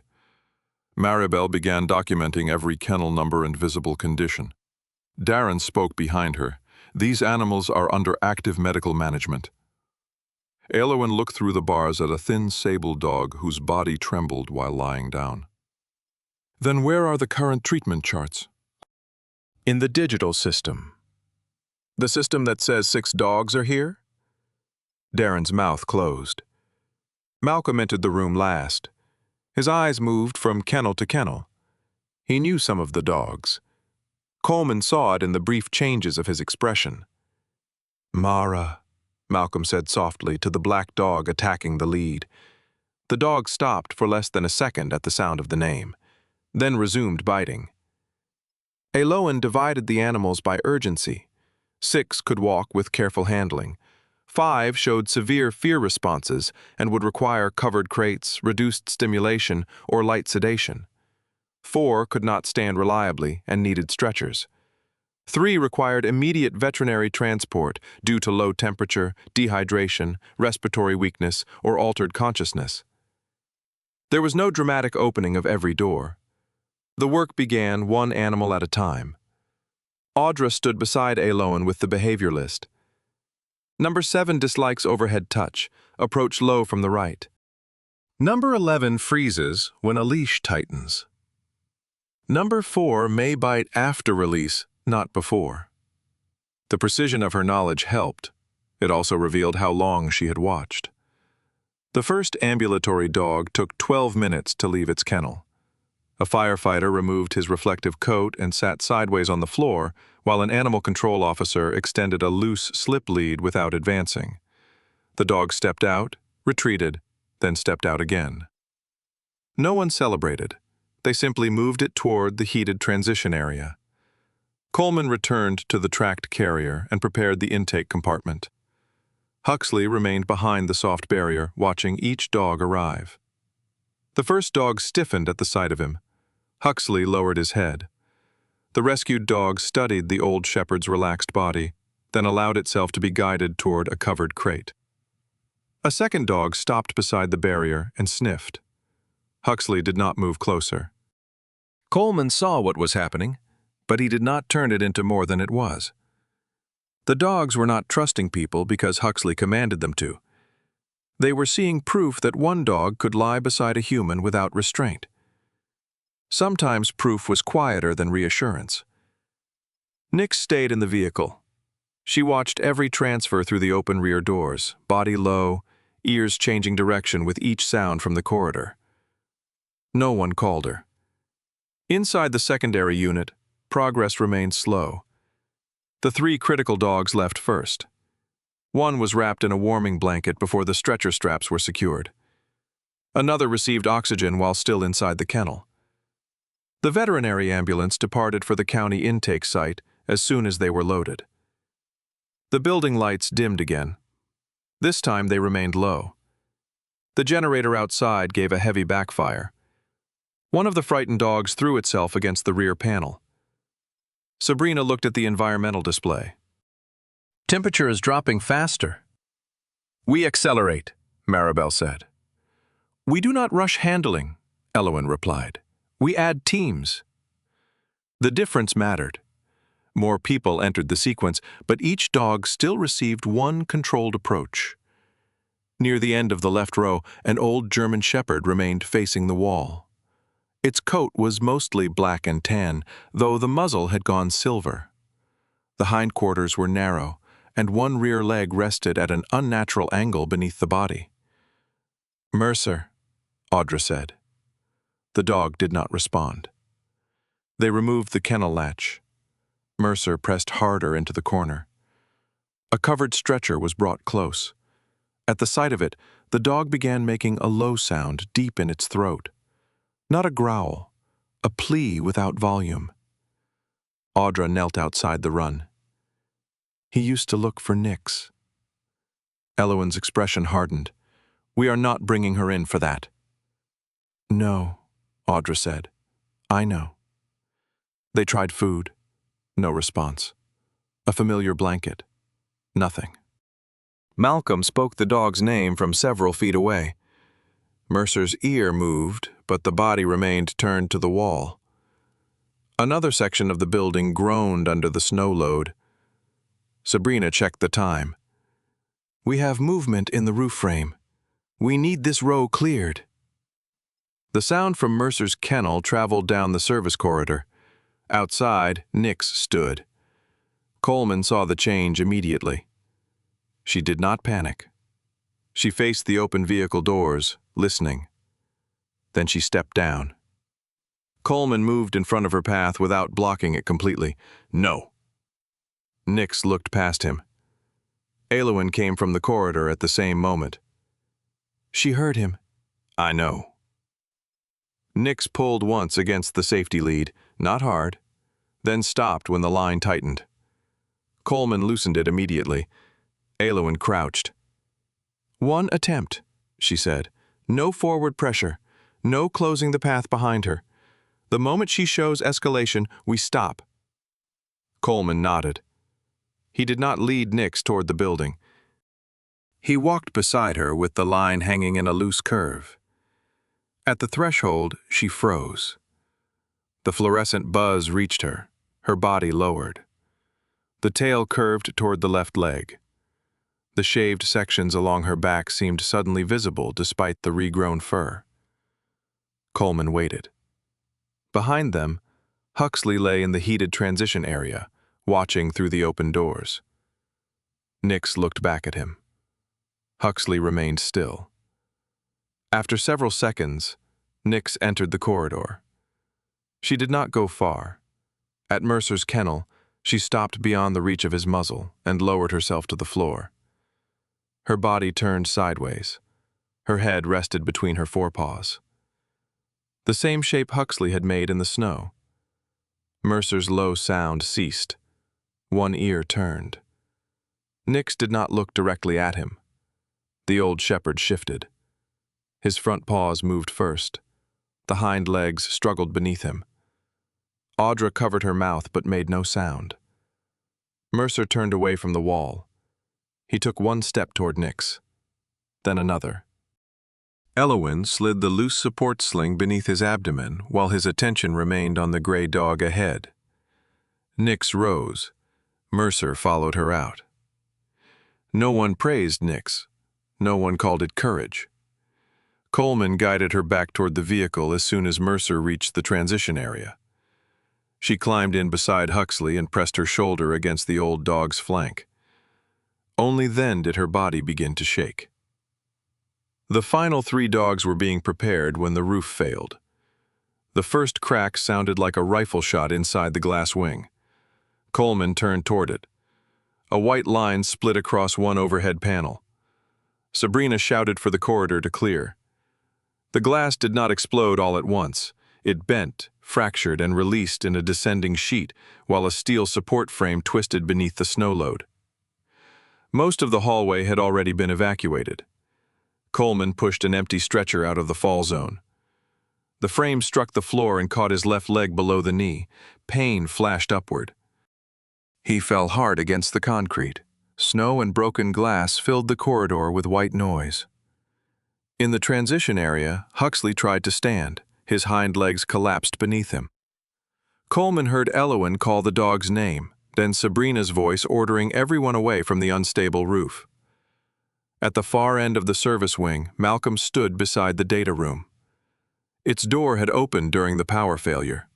Inside, warning lights blinked over a server cabinet and a portable storage unit containing the raw, unsynchronized files from the NG program. Darren shouted from behind him, "Take the drive!" Malcolm looked toward the data room, then toward Coleman beneath the frame. For years he had insisted that suffering had to produce something valuable or it became meaningless. The drive contained the value he had used to defend everything. He left it where it was. Malcolm crossed the corridor and dropped beside Sabrina. "Lift on 3, she ordered. The frame shifted less than an inch. Coleman clenched his jaw. A man with square black glasses and a green-blue parka appeared through a maintenance door at the rear of the wing. His dark hair, streaked with silver, curled damply over his forehead. "Service passage is clear," he called. "It exits behind the concrete lab." Audra stared at him. Anton. Dr. Anton Baird did not answer. He pulled a manual release lever, opening the narrow rear route wide enough for stretchers. Sabrina added 2 firefighters to the frame. Again. The steel lifted. Malcolm dragged Coleman's leg clear while Aloan checked for fracture and circulation. "Can you stand?" "With help." That was not permission. The remaining dogs went through Anton's maintenance passage, 1 on a stretcher, 2 supported by slings. Coleman left last among the injured humans, 1 arm over Sabrina's shoulder, refusing to put full weight on his left leg. Outside, the storm swallowed the broken wing almost immediately. Darren was discovered at a workstation in the operations office, attempting to delete local maintenance records. Maribel's officers stopped him and secured the computer. He protested that he was protecting confidential data. No one argued with him there. All 18 dogs were accounted for. The veterinary ambulance had already taken the 3 critical cases. The others filled the transport vehicles in separated, heated crates. Mercer lay beneath a blanket near Nix and Huxley, breathing unevenly but awake. Malcolm stood in the snow without his coat fully closed. Through the fractured glass behind him, the data room lights went dark. He watched them disappear. Coleman followed his gaze. Neither man spoke. The final vehicle pulled away from North Glass as another section of the rehabilitation roof folded under the snow. The collapse was not spectacular.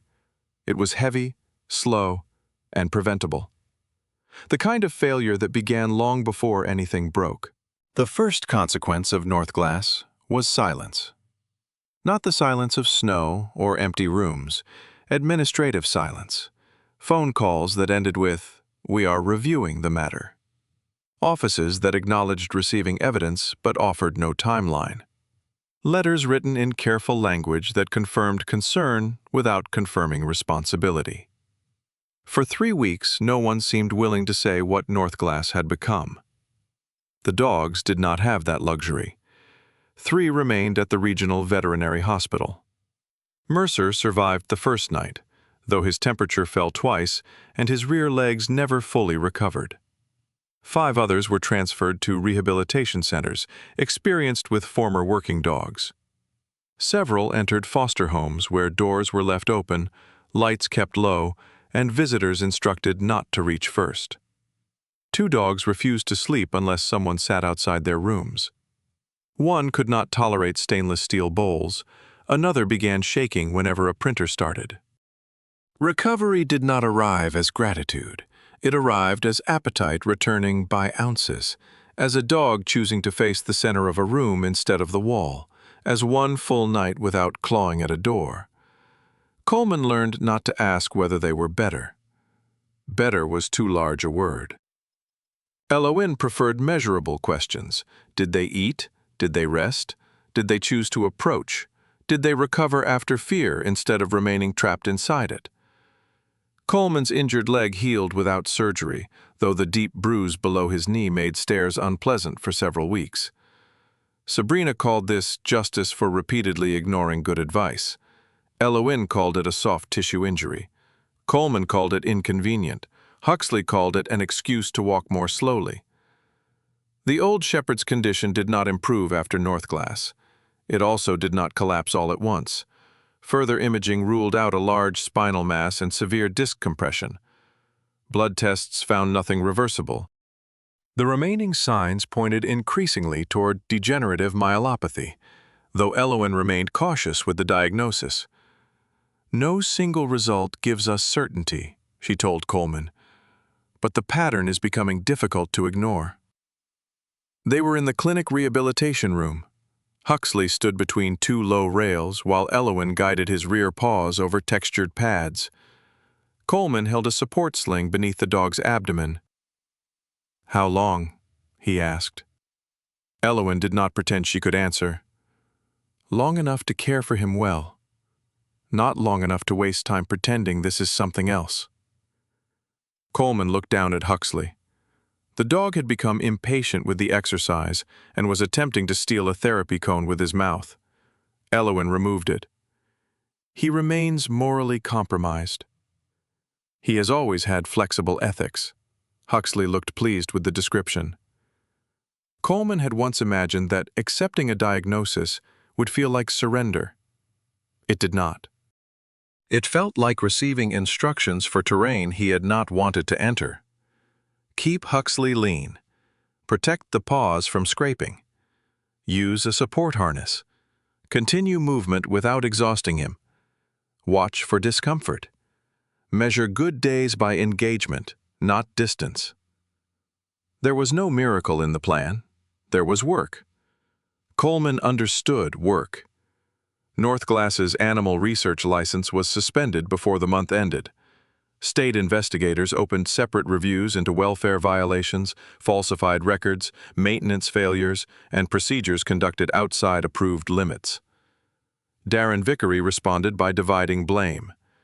He argued that Malcolm controlled scientific decisions, Audra had removed an animal illegally, and maintenance staff had overstated the generator problem. He described inventory discrepancies as clerical delays and claimed the attempted deletion of records had been a routine effort to protect confidential information during a security breach. The operational logs disagreed. Timestamps showed Darren had changed animal classifications after welfare checks were scheduled. Purchase records showed he had delayed the heating system repair 3 times. Internal messages documented his instructions to move dogs from active inventory into temporary administrative categories whenever external reports were prepared. He had not created every failure at Northglass. He had made the failures easier to manage. Malcolm did not defend himself with the same energy. At the first public hearing, he wore a gray suit without a tie. His silver hair was still combed carefully, but the control that once defined him seemed thinner. Owners and former handlers sat behind him. Some had donated money. Some had entrusted retired dogs to Northglass after being told the animals would receive advanced care. One man held a photograph of a black Labrador in a police harness. The dog had died 6 months earlier, officially from complications of neurological decline. The man never raised his voice. That made his questions harder to hear. Malcolm admitted he had authorized shorter recovery intervals. He admitted he knew the NG group had moved beyond its original observational purpose. He said he had believed they were close to producing evidence that could change the treatment of progressive neurological disease. Then he said the thing that revealed him most clearly. "I believed stopping would make the suffering already endured meaningless." The hearing room remained still. Coleman sat near the back beside Maribel. He understood the sentence. That frightened him. There were decisions people continued not because they were right, but because admitting they were wrong would force them to face everything already lost. Malcolm had not protected the dogs. He had protected the meaning he had assigned to their pain. The board removed him from all supervisory work involving animals. Further disciplinary and civil proceedings remained open.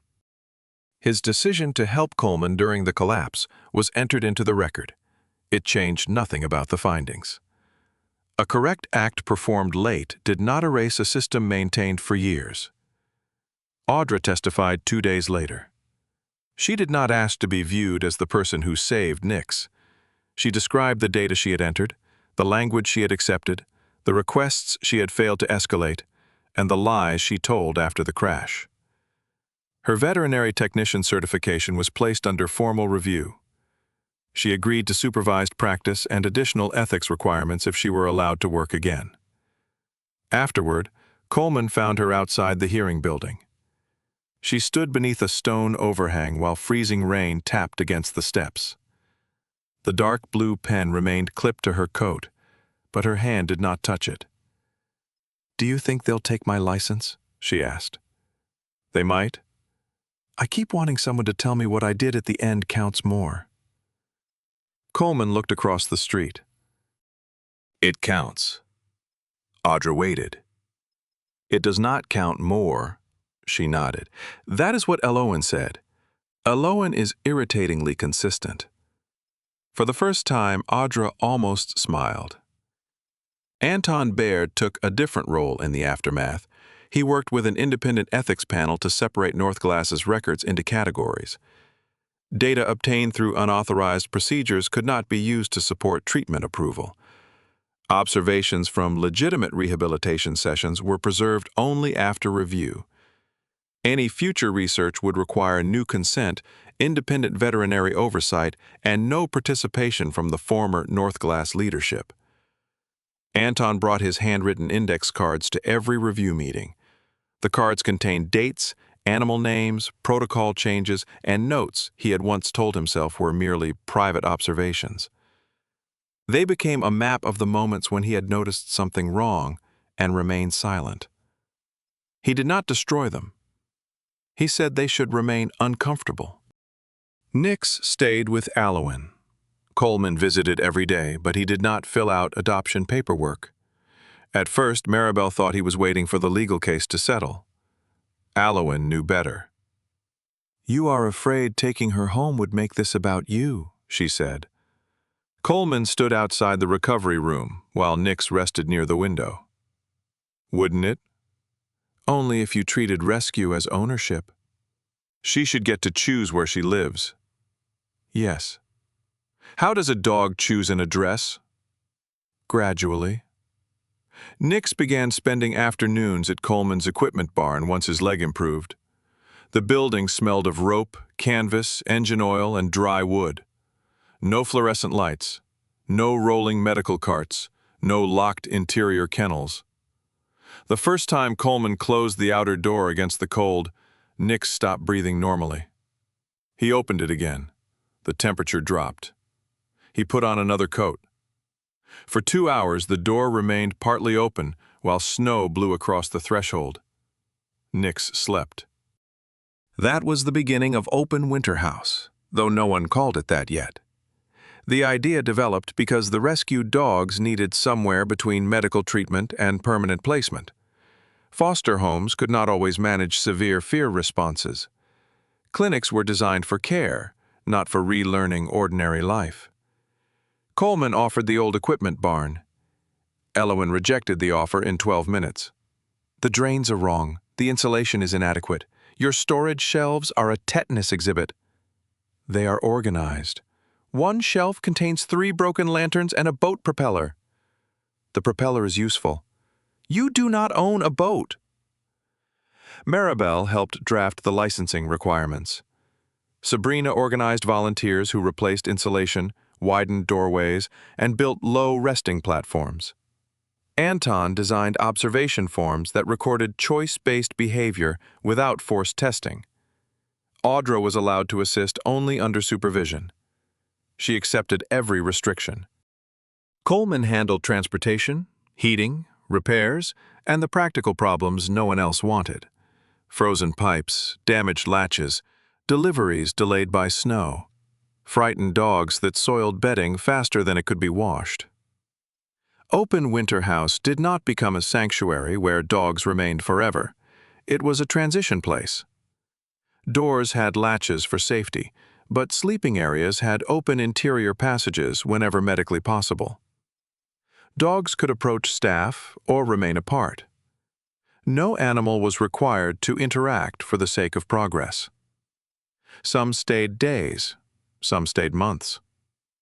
Mercer arrived in spring. He could walk only short distances with a rear sling. The first night, he faced the wall of his room and refused food. Nix entered the adjoining space. No one sent her. She lay several feet away and looked toward the open hallway. By morning, Mercer had turned around. That became Nix's habit. When a new dog arrived, she often spent the first night nearby. She did not always approach. Sometimes, she slept with her back turned. Sometimes, she left after an hour. No one trained her to continue. That was why it mattered. Huxley's mobility declined through summer and autumn. The support harness became part of daily life. Later came a rear-wheel cart with a matte black frame and olive straps. Coleman hated it on sight. Huxley accepted it after discovering he could move faster than Coleman while wearing it. On the first morning of the new winter, fresh snow covered the yard behind Open Winter House. Coleman fitted the cart around Huxley's hips and checked each strap twice. The old shepherd stood patiently, muzzle silver now, amber eyes fixed on the open door. Nix waited outside. Her coat had thickened, and the shaved patches along her back were barely visible. The right ear still folded at the tip. The small white mark on her front leg showed against the snow. Coleman opened the door. Huxley rolled forward. The wheels left two narrow lines behind his paw prints. Nix walked beside him, adjusting her speed whenever the cart caught briefly in deeper snow. Coleman followed. He did not think of North Glass as they crossed the yard, not at first. He thought of Huxley's first search assignment, years ago. The dog had been young, impatient, and offended by every command that delayed movement. Coleman remembered believing strength meant the ability to keep going without assistance. Huxley had taught him otherwise. Strength could mean accepting the harness, accepting the slower path, allowing someone to carry part of the weight without surrendering the direction. At the far fence, Huxley stopped. Nix stopped with him. Coleman placed one hand in the old dog's fur. There were endings he could not prevent. Bodies failed. Time refused negotiation. Some wounds remained even in safe rooms. But there was a difference between pain no one could avoid and pain people created because another choice was inconvenient. On the battlefield, Coleman had once chosen between two lives because the aircraft had room for one and the clock had already run out. North Glass had possessed time, money, review boards, and alternatives. It had continued because stopping would have required honesty. That was the line Coleman had spent years trying to understand. Healing did not mean preserving a life at any cost. It meant refusing to make another life pay that cost. Huxley leaned into Coleman's hand. Nix stood on the other side of him. Not ahead, not behind. The three of them faced the open yard as snow began falling again, soft enough that every path remained visible. Sometimes the hardest choice is not between hope and despair, but between the hope we want and the cost someone else would have to pay for it. Coleman could not save Huxley from time, but he could refuse to build that hope on the suffering of other lives. That is where true compassion begins, not in doing whatever we can, but in asking whether what we can do is also what we should do. May we have the courage to choose mercy, even when the easier answer promises us more. Share your thoughts in the comments and subscribe if you would like to hear more stories about loyalty, conscience, and the quiet choices that shape who we become. May peace stay with you and guide your next decision.